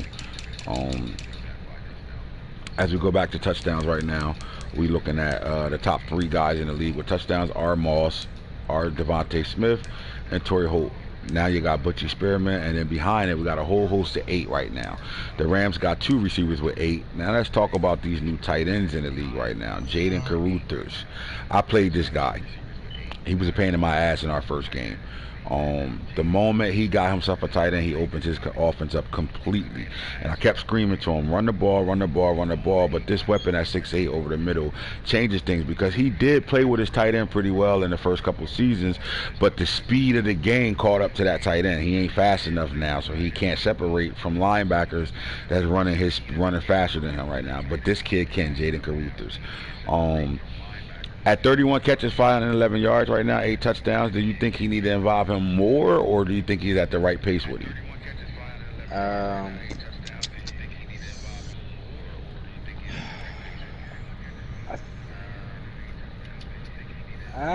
That's not bad for 6 games. Maybe like a pinch more. Maybe a pinch more of red zone touchdowns you would like to see, or just the attempts. I don't know. I mean, the guy got 8 touchdowns. I don't think, you know what I mean? Like, that right 8 there says a lot. touchdowns is really good. Yeah, that's what I'm saying. It's definitely like, nah, yeah, it's nowhere near bad, but you know how this, like, you know what I'm saying? The league be so, like, I be feeling like you really just gotta get guys going sometimes. Like, here's my guys, thing. you know what I'm saying? When you get this type of talent to come in and then you go open up week 1 and you see it, you see the talent. Like, this guy comes in, he's not playing like a rookie at all right now, and he's only on star, bro. So think about this. Oh, I definitely would have. He's only on star right now, so you know that's going to change. You know, he's going to get, that's going to be his upgrade. He's going to take that right away and run with it. But let's look at the season stats. On star, comes out against the Steelers, 6 catches, 100 yards, 2 touchdowns. Plays the Ravens, he had 4 catches, 61 yards. Bears, 5 catches, 40 yards, and a touchdown. He scored in every game, but he got better as the season went on. Look, his best game was against the Packers, 5 for 122 far as yards-wise, 24.4 yards to catch, 1 touchdown. I'm going somewhere with this. Just pay attention to the average per catch and pay attention to what's going on. So 7 catches, 95 yards, 13.6, 2 touchdowns, and then against the Dolphins, he had 2 touchdowns too. I think this guy should be the best tight end in the league this season because of production. I think this should be, like, if I'm the Bengals, this is my number 1 receiver. That's why I was saying that he could give him the ball a little bit more. Like, I was hesitant because, like, you know what I'm saying, you don't want to, like, abuse and, like, ruin your offense, but this guy seems like he's worthy of seeing. Yeah, I'm abused the shit out of my offense. You got to get this guy the ball. 6'8", 255. He's a star making plays like this right now. So when he goes to superstar, it changes everything. But remember, what happened when, just watch the league. When Michael Martinez went to the Chiefs, we saw transcendent. We saw evolution of offense for the Chiefs, right? Yeah. When the Browns got Arroyo, what happened? We saw the whole explosion of offense that changed for him. When I traded for DW, what happened? You saw it, right? When Henry Ruggs, not Henry Ruggs, the boy Henry, the Hudson Henry guy over there for the Texans, you saw it when he got him over there, and all of a sudden 5 touchdowns from a tight end. What? In 1 game? What we doing now, right? You saw it. It opened his offense up, put him in a situation where we started to talk about him. This guy's in that. Look what Falk did last year with the rookie tight end. John right? Emery, yeah. John Emery went dummies with him, right? Opens up the offense. I think this guy is on that same category. I think you have to put him in that situation. There's another couple tight ends that came out this draft that I think should be the focal point of people's offenses, but we just haven't seen it yet. But this guy has to. I think he's a safer throw. You got to think about it, bro. Throwing to your outside receivers with the way this league is built now with DBs and shit is hard. It's even harder still throwing linebackers now. But the one place that you can work your players at really is still those linebacker matchups on these tight ends. You still can win at those situations. I think 5 stars playing at a high level. He's getting a lot of guys involved on his offense, but I think his offense should go through the run game and then him and then everybody else. And if he does that, this guy got to be a 1,000-yard receiver this year, double-digit touchdowns for sure. He already got 8, so he's 2 touchdowns away from being a double-digit guy. But I'm thinking more like 20 touchdowns, 1,500 yards receiving, and to do that, you have to make him your focal point. And I think if he does that, this opens this offense up even more right now, because we saw it with those tight ends that came in the league, and it was like, oh, he got him.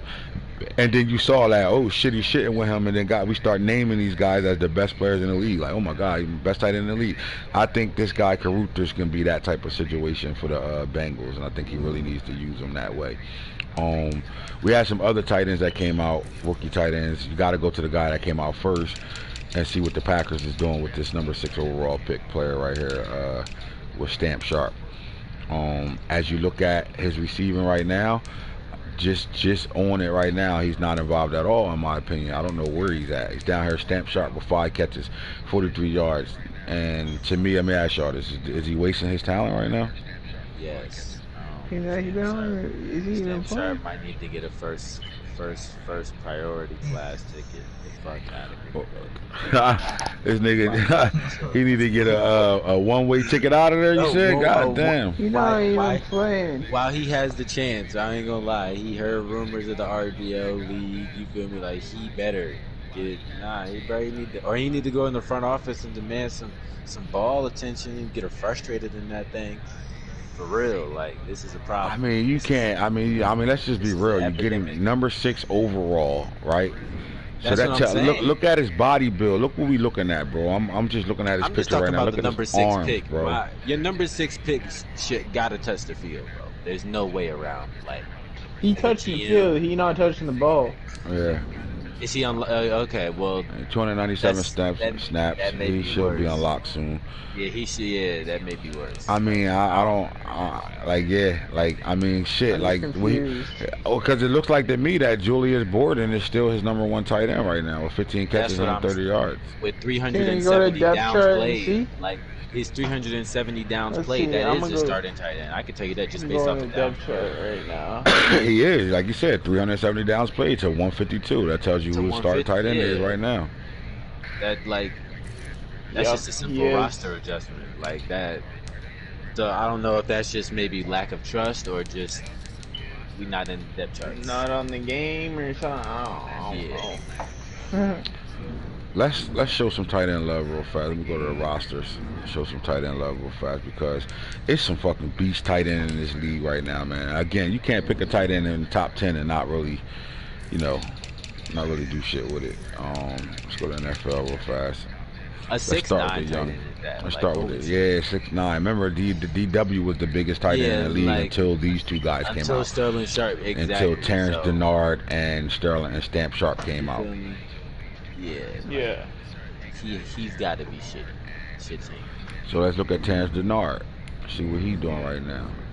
23 catches, 231 yards, 3 touchdowns right now. So it look like he's using him. I mean, these guys got players that like change his ball games right now, man.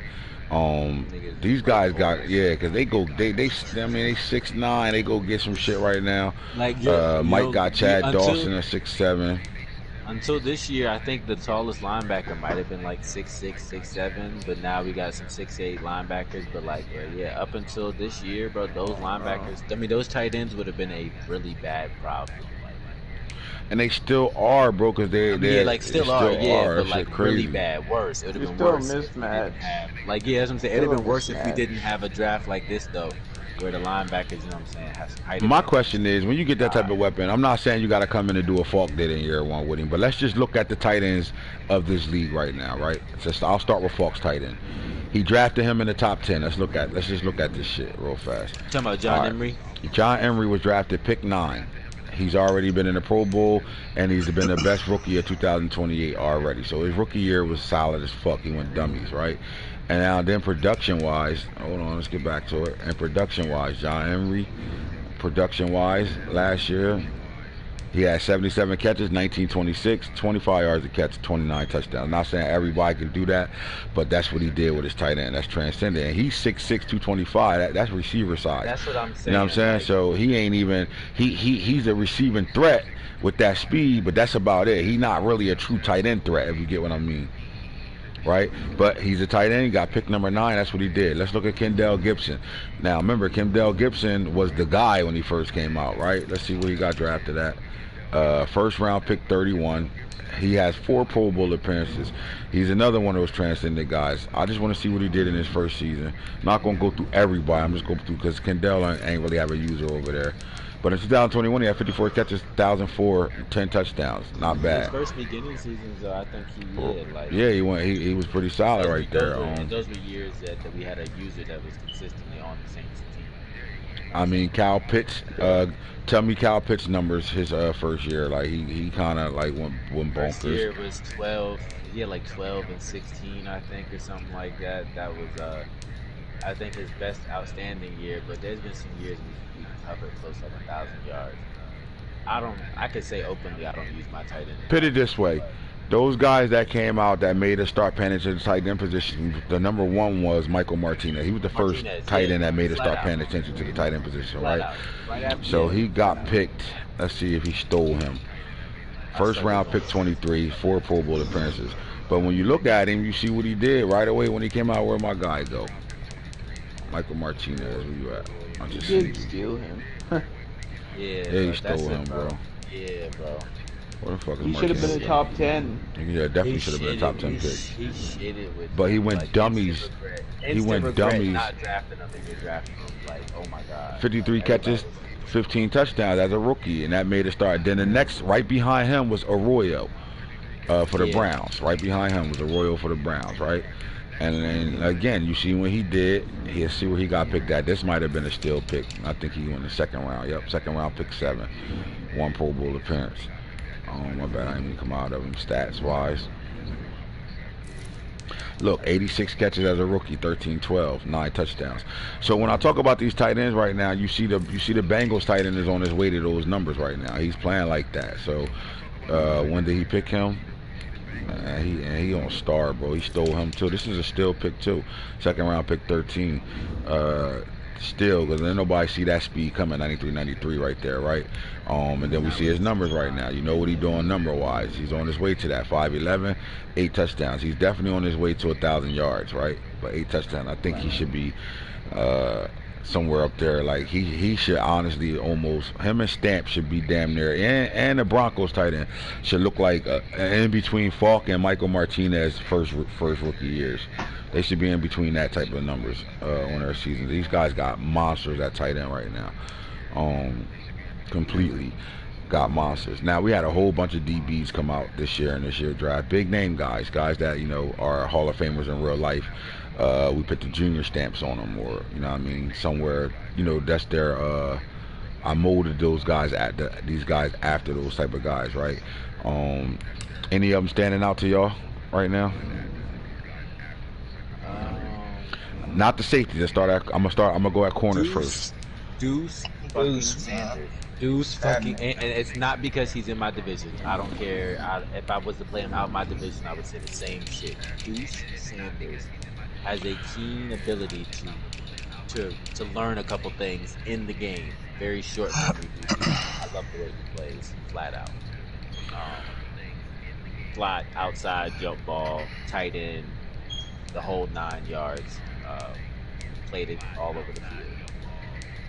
He's just one off the head. Who else did I play that had a? All right, I'm in the wrong situation. This is where I was supposed to be at, because there's some big name corners that came out this year, right? So let's go to roster. I'll go to corners, and then I'm gonna do it by age. Start with the young guys. I'll start at corners first, because there's some safeties that I definitely want to talk about as well. But let's go here. Start with the age first. Yeah, all right, so Steve Israel was, I don't know if he was the first corner taken. Nah, he wasn't. Deuce was. Let's look at Steve Israel for the Cowboys. I'm gonna need some help here. 19 tackles, no INTs at this point right now. Now I don't need no help. It's easy. I see it. Drafted round 1, pick 2. All right. This guy doesn't have an interception on a year yet, but does that mean he's not playing good? Not necessarily, no. Because it go 2 ways. If he don't got no picks this year, that mean ain't nobody catching no passes on him. He's shutting shit down. He's a starter over there. Or he's getting flat out pass deflection. Or he getting his ass taken up and down the field right now. So you really wouldn't better know that unless you was in game right now. But let's just say we're gonna leave him alone because he doesn't have the stats that we need. Tim Burns Jr. for the Eagles, the only real drafted guy that came out. Everybody else was my players. Let's see what he did stat-wise right now. He doesn't have an INT on the year. 4 tackles, 1 tackle for loss. Can I join your league? Jason Water. Hit me on Instagram, bro. Madden Franchise Junkie. Send me a message and we'll go from there. And yes, you can join. How old are you? That's the biggest key you're gonna get from me. You're up late, you ain't in school, so you must be a little older. Alright, so Tim went in the first round. Tim Burns, pick 10 for a top 10 pick. We don't see no numbers on him right now. Claiborne, Anthony Claiborne. I'm not going to him because I know he ain't no starter. Like he don't come on the Bengals team and become a number 1, 2, or 3 player. Island Reeves does though. Let's see what he's doing. And you know the quarterback position was deep because these type of names went 2nd round, but this was a 1st round pick, 28. I'm 16. All right, hit me on Madden Franchise Junkies Instagram. I'll holler at you in a second. All right, so back to him. Let's look what he's doing in his career so far. Now, Nano, let me ask you this. This guy has 16 tackles, no INTs, but I could talk to you about this. What's his effect on the field? Why doesn't he have a pick, and is he a full-time starter? He full-time starter. Nobody's daring passing his way. Nobody's daring passing his way. You saying it like you locking him on anybody's number 1. I know we play zone over there in 49ers land, so we can't talk like he just man-to-man guys when you sitting in zone all day long. Anybody. He play man-to-man too. We ain't worried. Oh, all right. But I want to see. But he started naming islands after him. He doesn't even play. He doesn't even play, man. Like that, boy. Yeah, we gonna see. 6'2", 195. The way he talking, he didn't put your foot in your mouth, bro. You better be shitting with this guy. We should see. Right now, he don't got no pick, so I don't know what's that about. Now we get the due standards. Here we go. The number 1 corner to come out the draft. All right. This guy got 3 picks on the season right now, 21 tackles. He is balling. Pick number 2 in this draft. He went number 2. Is he the best rookie corner right now? I just think that he plays good. Short. I mean, he came right into a starting role right now, and he's showing up. He's producing too, and they play man-to-man across the board. So that's just him. This is him. Like, I mean, come on, you watch the matchup against him and Rand Moss. What that was like. He ain't locked Rand Moss the fuck up. He had to put his best corners on him. He had to get him off of him. I say he locked a couple of guys up. I've been watching the Titans games, but he did have to get Rand Moss off. He had to get motherfucker Deuce off of Rand Moss. Matter of fact, Rand scored on him. Damn. Remember, he wasn't unlocked yet, so he wasn't lighting up fire. Remember, you started seeing guys that was on fire covering Rand Moss at one point. Like, I mean, I think Rand Moss scored his touchdown on him in that game. I don't know. Anyway, but we got C. Woodson over here. That's Charles Woodson's clone, right? Let's see what he's doing. He got 3 picks right now. Oh shit, let me find out, man. Pick 1, pick 29. That's the 2nd pick. Let me get Deuce, man. Nah, you gotta stop pitting receivers at tight end, dog. That's what you gotta stop doing, you little sneaky ass. Boy, you fool. Little sneaky ass nigga.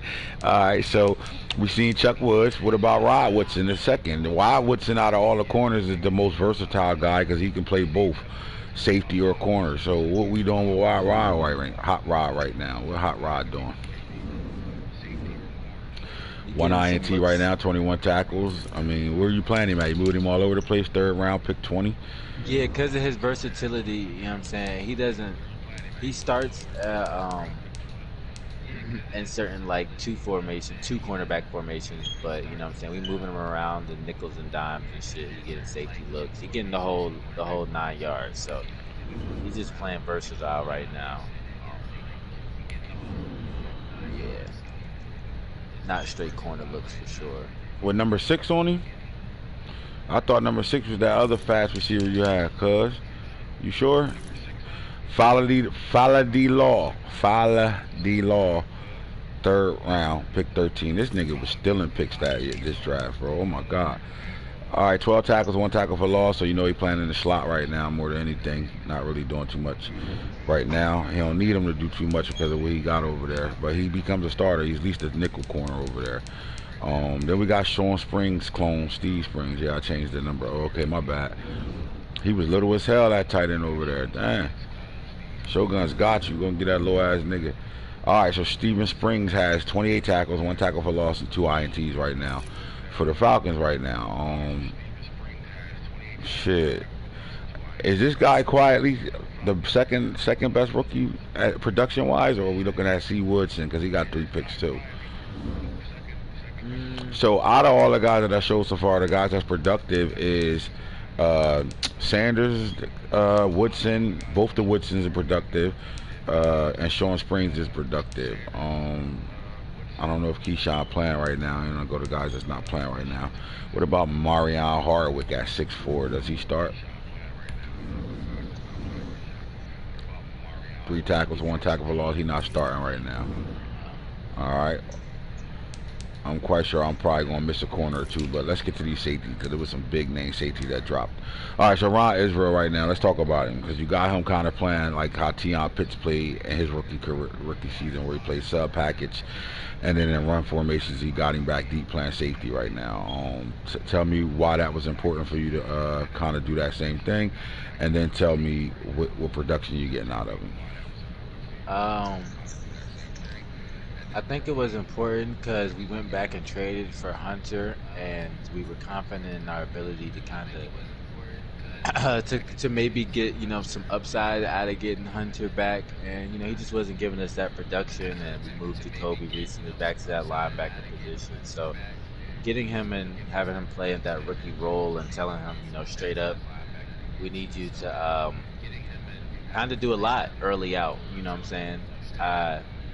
It's been a growing pain here and there, but he's developed into this really. All right, so the answer I'm looking for is why the fuck are you playing him at sub linebacker and passing plays and safety at motherfucking? We went and got Hunter back. I mean, he's a top 10 pick, so he has to be important. We know that. We went and got Hunter back, and Hunter wasn't giving us production, so we had to go draft somebody that was. So in that sense, when we got him, he did the sub linebacker shit, but his capability of getting to the football, we keep that in run packages too. All right. Again, football copycat sport, right? You saw the production last year out of this kid playing both those positions right now, man. Did that have anything to do with you drafting Ron Israel and that being part of your game plan?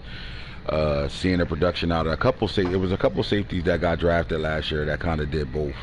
That did a little bit of that type of stuff too. So my question was how much of a role did that play in it, seeing how productive Tion was doing both? It was a couple people, yeah. Tion obviously had an effect on us. We played him in the playoffs, but there's a couple people that we saw from that last draft class that encouraged us to go make that our first pick for this draft class. Well, the most recent draft class that just. I mean, the pick made sense. You traded a top safety away, and you get a bigger safety to better play both. I think at one point you didn't have a lot of safeties that could move down to the linebacker level and play sub linebacker for you. So not criticizing the pick at all, but when you have guys that criticize you and how you move and the things you do, I'm giving you the platform to to be a real nigga and answer that question. You know what I'm saying? Pretty much, answer the fucking question, really. Like, I don't really see how to sugarcoat it or understate what I'm trying to say right now. Damn, Tion snapped his rookie year. Yes, the fuck he did. He went bonkers. And I'm telling you right now, if I was a guy watching what he did in his rookie year, I would be on the same type shit too. Flat out. Like, all right, hold up. You know what I mean? Again, it's a copycat sport, right? And in that copycat sport, it's what can you take from another team? Every team that play a team watches the team that beat them before them and watch what they did, saw what they did, and then they bring that out on the field. If you don't believe me, I can show you a million examples on what I'm saying right now. When you lose, when in the NFL or college, sometimes even high school, I would say less high school because high school coaches are going to do what they do, and that's that. But when they lose, for example, when the Rams, you couldn't stop the Rams play action, and you couldn't stop their zone running when Sean McVay first got there, and they still had Todd Gurley. And then the Patriots shut that shit all the way down, right? And then after that, this next season, everybody that played the Rams got the same front seven look the Patriots did to beat them.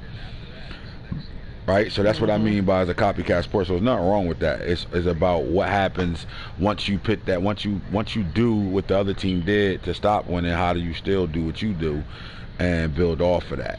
So again, I go back to the Ron Israel pick. I thought this was a good pick for you. I hated you picked who you picked, but this was a great pick for you, right? And it made sense because you just traded your safety to the Bucks. Hunter really, like you said, Hunter wasn't really doing much for you. He didn't play much for you at all, but you did move your safety down to linebacker, who plays linebacker originally for the Washington football team. So you got weak at that position, so it was a position of need. All right, so you spent the top 10 pick on it, but to make him productive, because look, he's not playing bad at all. He's doing what a top 10 pick should be doing for a team, right? So you dig into his numbers. 40 tackles, 3 tackles for loss, a sack and a half, and 4 picks right now. Some would say he's having a better safety season out of any safety that was picked without me even looking at any other numbers. High amount of tackles, good tackle for loss. That tells you that's the sub linebacker package. 1.5 sacks tells me that's a sub linebacker package. And 4 INTs, and he took 1 to the crib. So again, how much of an influence of what Tion Pitts did in his rookie year was on you making this move and playing him the exact same way? Tion just kind of reminded us that we were missing that. Like, his effect was definitely big, but it goes back to even like watching a Brad whatever the hell is Brad Hawkins, yep. Yeah, because he was the first to do like it. Brad, yeah, that's what I'm saying. So like, Tion just reminded us that, like, shit, we're not getting our production out that we want out of that position. Like, sub linebacker in this league and in a lot of leagues is a very important position, especially if you're going to play on the linebacker. So we didn't feel like we was getting the most out of what we needed. So I'm saying, like, a guy like that, right after seeing a guy like Tion shit, you know what I'm saying, it definitely just reminded us, like, yeah, we need to go get that shit ASAP right now. Like, don't even hesitate, think about it at all. Because quiet as kept, bro. Quiet as kept. Once I got you around, dancing around while you did it, it was probably one of the best picks of the draft. Getting this guy, bringing him in because of the moves you made before him. Because I mean, honestly, that's how I move. You see, when I get rid of them big type names like that, that's on my team already, and I give up all them like 2 or 3 players to get down to the top 10 and shit. You gotta replace shit that you lost. So in that situation, you did exactly that, replace what you lost, and you did it with one of the top players in the draft, honestly. And this was a hell of a pick for you because you got a big body guy, 6'4", 225. He could thump down there with some with the linemen, and he can move around, and he's big enough to play these tight ends too. That's coming out right now. So like overall, it's the smartest thing to do that you did, right? I just wanted you to stand in front of some shit because niggas will tell, oh, you Dick Ryan, you keep cutting. I want you to stand in front of that. Why was that the good move to do, right? Because it was the best move for you, and it was a great pick, great move, and the way you're using him is pretty solid. So kudos to you. And right now, look, 40 tackles, 3 tackles for loss, a sack and a half, 4 interceptions. Would you say what you intended for him to do is happening already? Yeah, definitely. He's playing no short of exceptional football.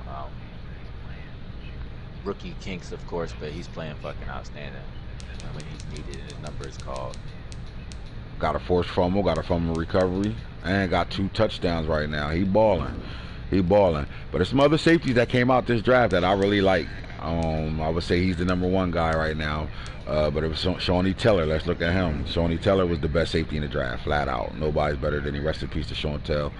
But this guy is the best safety in the draft, playing on one of the worst teams in the league. 35 tackles, 2 tackles for loss in the INT right now. No need to go no further than that, but he's a dog. So, and when he unlocked, you're going to see a lot of that. Anthony Carter's new Max Lott. All right, let's go look at the Rams and see what he did with his big-time safety because he drafted a couple of them. Here we go. 20 tackles, 4 tackles for loss. Let me ask you a question. 1 tackle for sack. And then let's see how smart you guys are. Is this guy playing sub linebacker or safety? Sub. Why? Why is he playing sub? Because he just come down.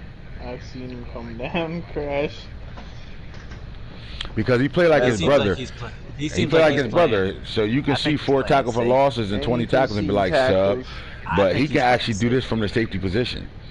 I think he's playing safety. Honestly. That's what I think. I don't know for sure, but I think he actually plays safety, and he knows how to come down and stop you in the backfield with that safety. He might play sub like sometimes, like a low probably percentage. I don't think manually, that's yeah. Yeah, he gonna use him and his manually run his ass down there to stop your stretches and all that shit. Like He's that's what they definitely the know purple for, safety. right? Because his Nah, tight tackles end don't doesn't show. play safety at linebackers. Nah, TNs doesn't play safeties at linebackers. What is he talking about? He doesn't play safeties. Nah, T doesn't play safeties at linebackers. Not at all. Neither do you. He plays both. All right, you got him playing both. But what I'm saying, I'm complimenting your little dumbass. I'm telling you that you can do exactly what your brother did and play high safety with that guy and walking right down while the play's happening and make a play in the backfield. So if you look at these numbers, 20 tackles, 4 tackles for loss, kind of would look like he had that sub linebacker package. But you know, I think you can do that from the safety position because y'all have that user skill to do it. So that's why I said that. Like I just wanted to see how many other people thought how I was thinking, because he kind of does that with the other safety he got from T, that one kid that he brought Alex over, Hall. Alex Hall, yeah. So solid. So he not playing bad at all. Who else? Let's go. Marcus Lyon, Austin Parker, B. Dawson. It sucks that the Browns kind of shut it down, man. But he picked 2 he has dogs. 2 of them. Yeah, like 31 tackles, 3 tackles for loss, and INT. He got 2 dogs, bro, but you know they probably. I mean, computer going to do some things with him. Chris Irons. What about Chris Irons, 6'4"? Because he got 2 safeties. I'm glad he drafted these guys, so I don't got to worry about him keep hitting the wrong guys down there. So he got another guy that's sitting down here, 3 tackles for loss, 23 tackles, and INT. He got both the rookie safeties kind of playing the same football for him right now, and he can move them all over the place. So I got he got 3 of them up. He got 3 safeties. You got Will Sears as well. This guy, I played this guy. He plays well. I like him. This is a good fit for the Vikings. Elijah Atwater, yeah. Atwater is nice, yeah. And if his tackles was up a little bit more, we could say he's playing just as good as Ron Israel is. 16 tackles, tackle for loss, 3 picks. When y'all played? I thought I saw him at safety. I think he's moving him around. I thought I saw him at safety. Yeah, okay. Then you're not tripping. I thought I saw him. But he balling with him though, bro. This nigga hit too, bro. Let's see if he got any forced fumbles. 3 picks, 1 tackle for loss. No fumbles. He got any touchdowns, no touchdowns right now. That's why I think the sub line. I feel like if he plays him as sub linebacker more, he might catch some of them receivers over the middle and catch him with that buyout. But yeah, because he hitting first round pick 15. This guy's a monster back there hitting like crazy and shit. Let's look at some strong safeties. All right, the little guy, 5'11", 215. That sucks because he got the size to play sub linebacker, but he little as fuck. He ain't tall enough. Torture. See what he doing with him. He about to unlock with that ugly ass 44 on, 3 tackle for loss. He planning right at sub linebacker. Plays. I saw him making plays. Nah, he's at deep safety. Oh, all right. He plays both. Well, he plays both. Let me say that because at some of the formations in today's game against the Browns, I just saw he was at the deep safety, but sometimes he was Deshaun Kilgore. Here's another guy playing now. This guy's shitting too. 26 tackles, 5 tackles for loss, 1 sack, and 3 INTs right now. He balling. That's a sub linebacker. He balling. Yeah, that's definitely at the sub linebacker position. He's balling though. Like Hillberger's got him playing at a high level right now. That's what's up, Burgers. Some of these safeties playing pretty good. I see guys that are using the guys the way they should. DeMarcus McPhee, Calvin Harrison. Let's see what he's doing with him. 17 tackles in the INT. He not playing bad either. All right. Let's talk about this 49ers-Texans matchup coming up because I think this is a big matchup. And then we out of here. Let's go to the schedule. Talk about it.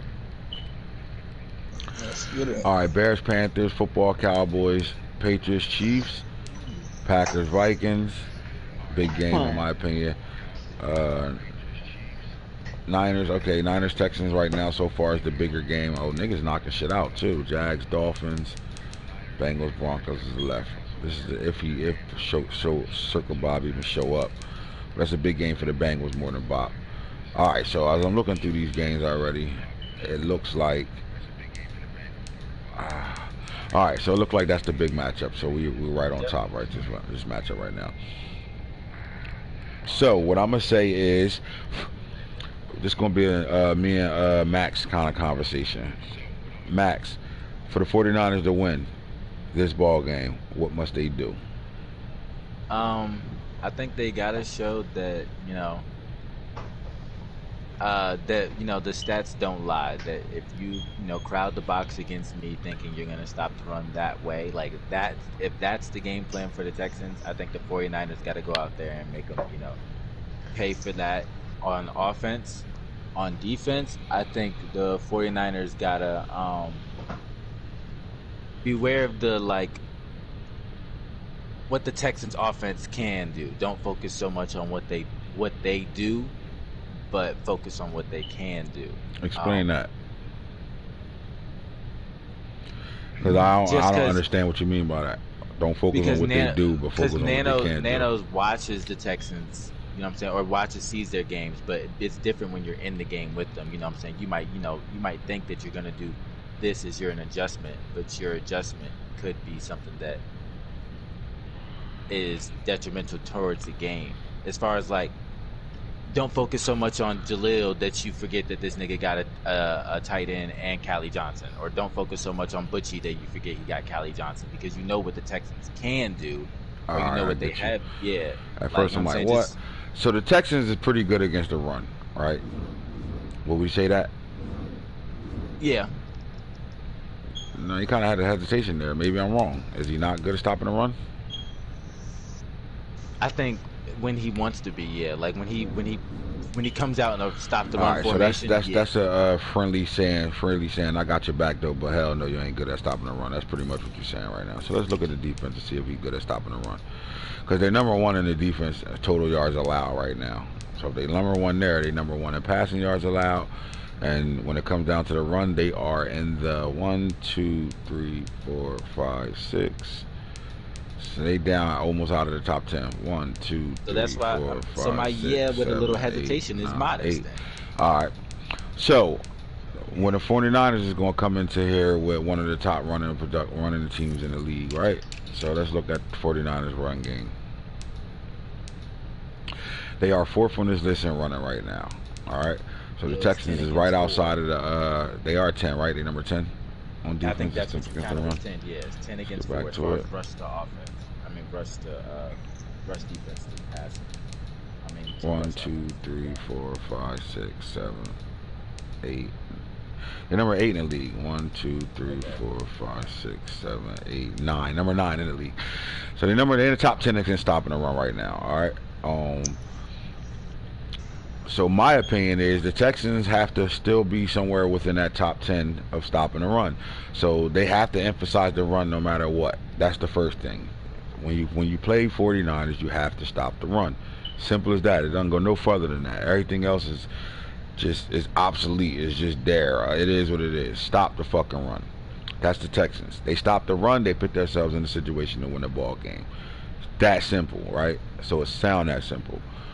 All right. How much do they have to take in consideration that the 49ers are throwing the football for the last 2 seasons? They've been having a really good success rate at throwing the ball as well. So is it easy to just say stop the run? And stopping the run, do they have to do anything different? Like when you game plan to stop the 49ers run, it used to be just, load the box up and pray everybody don't get blocked. Simple as that, right? Now, you kind of got to scheme and still be on your heels a little bit. So do you think that stops the Texans from being able to sell out to the run with the 49ers play action game?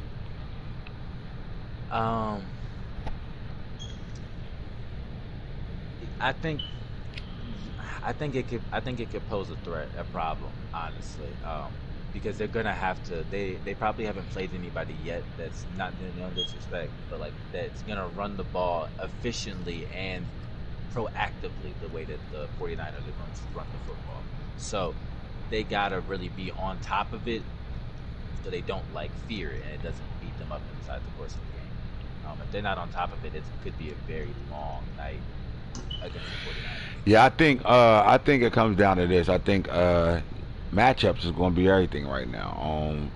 My thing is, I don't know if the Texans is going to be. See, the Texans are not going to sit in man-to-man all game long on you.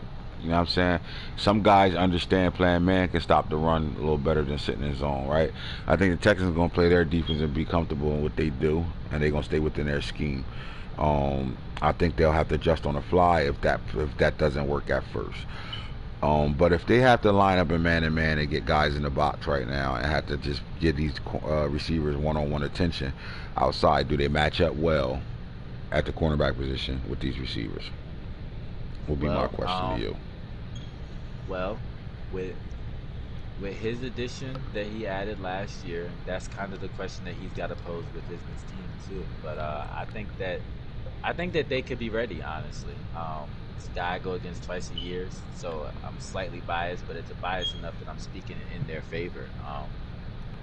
I think that the Texans, DB core could maybe match up well against this 49ers receivers. Yeah, I mean, they're going to be asked to run with these guys, and they're going to be asked to run with simple routes. It ain't like, you know what I mean, to me, the 49ers ain't hitting you with, all types of route running receivers doing all that. I said that earlier. If they can open that part of their game up, it's simple. So you're going to have to be able to run with guys. I mean, you're going to have to be able to run with guys and animate faster. Simple as that. Can you stop an out route one-on-one, man-to-man? Can you stop crossing routes one-on-one, man-to-man? Can you stop post routes one-on-one, man-to-man? All with the threat of the run first. That's what it comes down to. But I don't see the Texans playing man-to-man as much as people play man-to-man, and that's where I'm scared for the passing game of the 49ers. I think the passing game for the 49ers can get open and zone off of play action.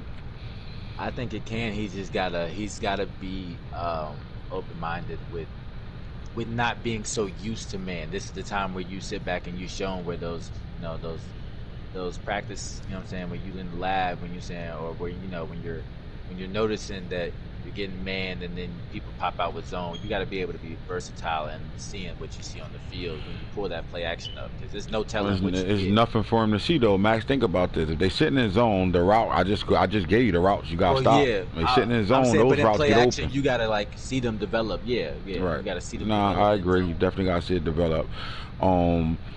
If Hemi has 150 yards or more, does that guarantee the win for the 49ers? I would think so, yeah. If I was a betting man, Hemi plus 150, I'm probably putting in my bet for the 49ers to win that ball game. All right, now on the other side of things, I don't think people realize. I know guys like Tom on it think I'm crazy by saying this, but how good the 49ers defense really is, because they do a lot of bending but don't break it, and you got to kind of trick them into shit, right? They comfortable, they sit in their defenses that they sit in, and that's it. And they're not gonna ask their defensive players to do more than they're supposed to do, and sometimes that poses a threat, because again, when they bending and not breaking and they always where they supposed to be at, it's kind of hard to get things done, especially if that defensive front four is getting pressure on their own. It's going to be a long day, right, for anybody that got to play them. But do you think the Texans is good enough to crack that code, though? Because when you play the 49ers defense outside of his user, and I think people don't realize he's really good at using that linebacker. He will come down, stop the run with him, and he gets him over in places where, it makes you not want to throw the ball there. But my question is, when you play the 49ers defense, it's almost like playing a computer. Yeah, that's what I'm saying. Like, I don't know if the 49ers defensive line is really, because the Texans do a good job at protecting Zach Wilson. I can speak to that. I don't know if conventional four-man rush might hurt the Texans today. I think you're not even going to see a four-man rush. You're going to see a 3-4 odd game all game. Oh, yeah. Linemen. Yeah. I think, if we see, I don't know, I think they'll respond well to that, honestly. I think the Texans, if they get some pressure blitzing, I think that might throw them off. And the 49ers linebacker core, like when you say front seven, I always remember the 49ers linebacker core versus their front three with the loss of the Bosa. When they had Bosa, you had to mention Bosa and the front seven, you know what I'm saying? But when they lost Bosa, I think they're still searching for that guy, but they have such a They already found him. That guy came in and did exactly what Bosa did. Shelvin. Oh, well, yeah. I just haven't been hearing them like Bosa for real, so that's on me. But that linebacking core is what I always think of. Their linebacking core has always been able to show up and fucking play. flat out. If the Texans can't run the ball, can they win the game? No. I think the way that they've been playing this season would lead to a no as well. Like, stats don't lie. Good run, better game. Bad run, usually a loss or a tough game. And a tough game with the 49ers in this instance, I think, ends up in the loss.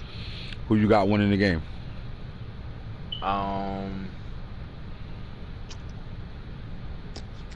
If Craig limits his turnovers, I think he could win by 7. Okay, and if that happens, who's the player of the game on offense for the Texans winning by 7?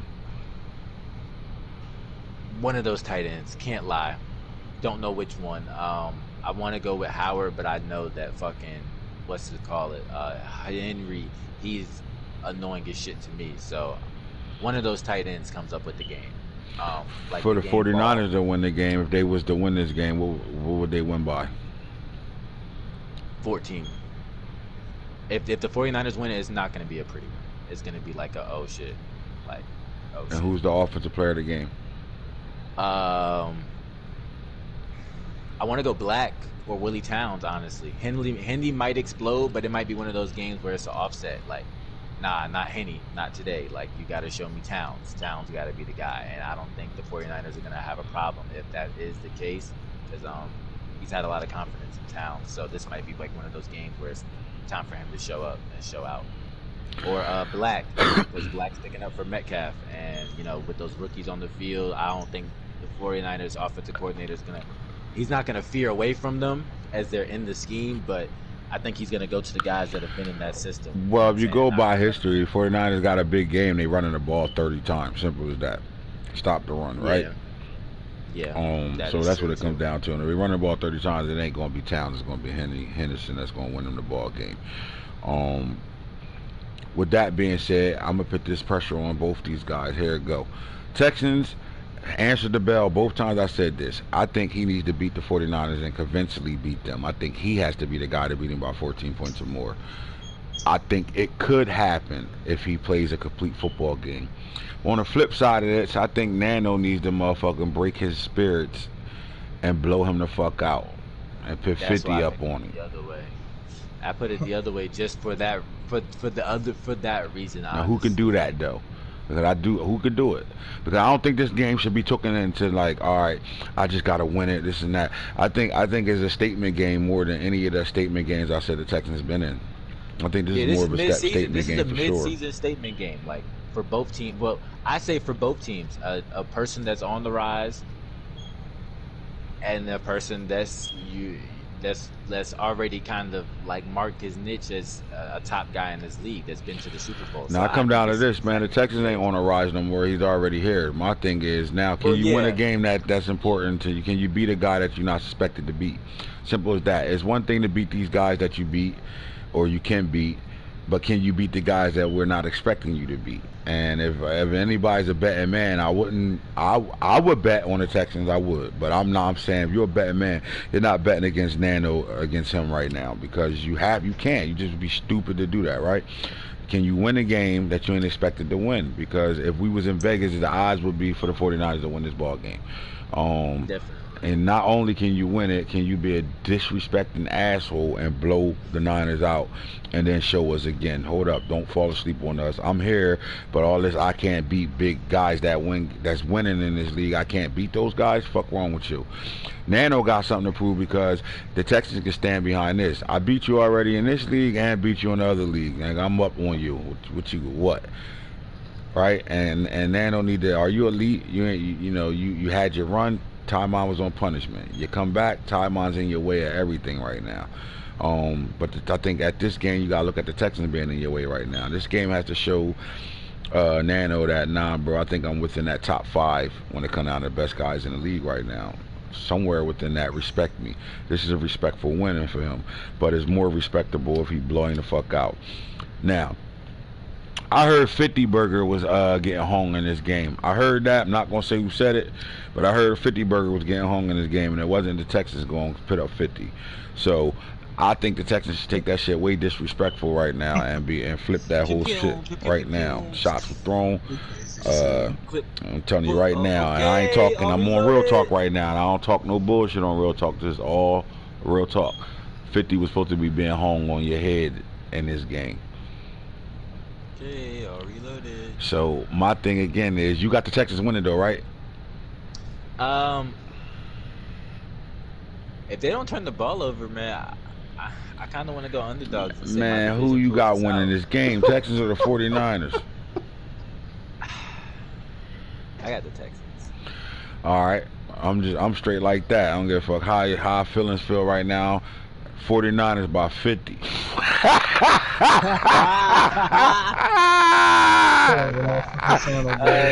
62-20 is going to be the game. Oh God! Did you hear me? Did you hear the number one defense thing? 62 to 90. 62 to 90 this game going to be. Oh my God. 62 to 90. He said you might as well not even show up. He said you might as well CPU. 62-90. The Texans is number 2 in total yards allowed. Somebody must have just played. The Texans is number 1 in passing yards allowed. You're not throwing the ball on him, but that's not what the Niners do. They're number 10 or 9 in the league against the run. Points allowed, where they at? They're number 3 in the league with points allowed right now. Sacks right now. Let's see where they at sacks wise right now. Are they in the top 10? 1, 2, 3, 4, 5, 6, 7, 8, 9. Nope, outside the top 10 there. Fumble recoveries, are they getting turnovers? 1, 2, 3, 4, 5, 6, 7, 8. Outside of that, and INTs, are they getting turnovers? 1, 2, 3, 4, 5, 6, 7, 8. Outside of that. So the last 3 stats, sacks, fumbles, INTs. Defensively, they're not in the top 10. But the first 3, they're in the top 10 right now. So they have one of the top 5 defenses in the league right now. And I'm screaming the 49ers are going to go out here and put up 50. I just want to hear Nando say that shit. I'm putting 60 up on you. Let's go. Oh, God. Like that. Oh, he said he stuttered. Yeah, I put 30. Alright, we'll see. We can play right now, boy. Look. That nigga said under 3 a.m. Oh, my guys sleep right now. They resting. That's why y'all ain't playing this game tonight, because he want 50 up on you. He trying to make sure he good and ready to play. Oh my God, niggas ain't shit. So Craig, what you got to say about a man just gonna sit here and disrespect you like that, talking about he ready to put 50 up on you? We wanna know how I know it ain't real? Because he ain't say it to me. You relate the message. You relate the message, boy. I ain't listening to that. And now let's go 50 points on me, bro. I mean, Timeline in the chat talking about he can't put 50 up on nobody. He can't score that many points on nobody. What you got to say to that, Nando? I've done it before. Okay. All right, so why is it important for you to hang 50 up on the Texans' head right now? To make a statement to say that he's not there yet. Oh, wow. All right, say no more. Oh my God! So. Oh God! Oh my God! Hey, yo, and how are you gonna put up 50 points, bro? You gonna run? Oh my God! Not passing. Oh Lord! Here we go. Not passing. This game. What you gonna run for 400 yards? You gonna see? Oh my God! He said I've run for 400 before. They ain't shit. Oh my God! Oh Lord! That's the only way. He ain't passing. That's the way. What you do? You ain't putting up 50 points. I lose connection before that. Real nigga shit. Let's go. I hang that thing up. Oh my bad. I don't know what happened and shit. You got hit with the Hero Burger shit. My dog chewed the cord. Oh my God. Yeah, I can't. You got hit with some shit like that. This is gonna be. What time this game getting played, man? I'm trying to play right now. I knew I was going to soup Craig up. Oh my God. I'm trying to play right now. I'll play whenever you you want to play, bro. Just let me know. I'm clearing my whole schedule for that. Oh my God. I knew we was gonna get to the goody good shit. Oh my God, he said, man, I can play right now. Fuck you talking about this 50 shit. What we talking about? You don't put a mic on me because talking about 50 points. Oh my God, let's go. Let's fucking go. That's the game of the week, though, man. We all tuned into this game, man.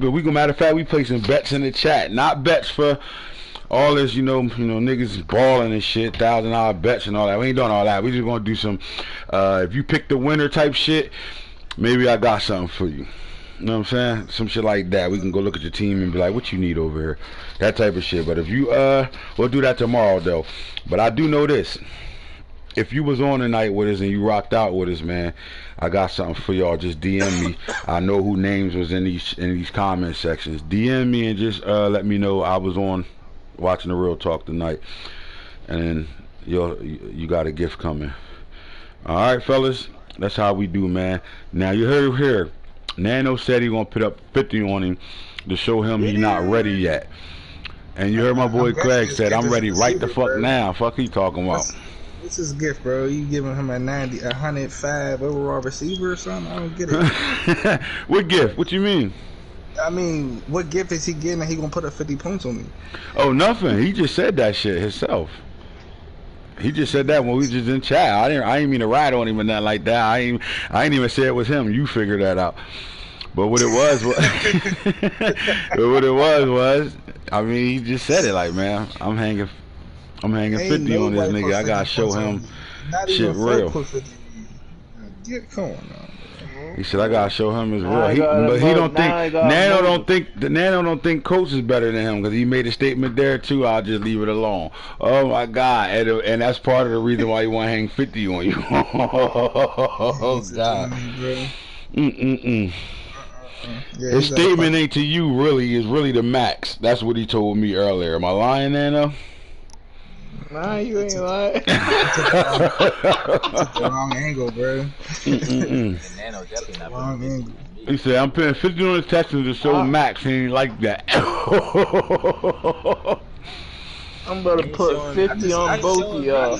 I can make one for you. I'm confused what Nano's record is against me already, but I mean, he had like he beat me yet. Showing me I beat the Texans already. Yeah, Nano ain't beat me yet, though. That's the wrong vision. Yeah, that's the wrong vision right there. Vegas got him winning and he got losing record. I don't understand. He said, he hanging 50 on your head. Bro. As soon as his players wake up, we gonna be at their doorway, bro. As soon as them niggas wake up, bro, we there in alarm clock, bro. We be right there, bro. Turning that shit off on them. I don't think y'all know how funny that just was. He said, as soon as his players wake up, we ready. As soon as they wake up, bro. As soon as they wake up, bro. Facts. Listen, man, y'all hung out with me, especially in the time of need. I needed to change my headspace right now, man. Send y'all prayers out for my cousin, man. Little 2-hour episode, man. This shit was off the hook, man. And as y'all know, we got a big game tomorrow. They talking shit. You know what I'm saying? I ain't had nothing to do with them talking shit to each other. That's on them. What's up, little feline? What you want? And here's the franchise guru with the crew. You already know. Holla at us. Don't forget to DM me if you watch the broadcast, bro.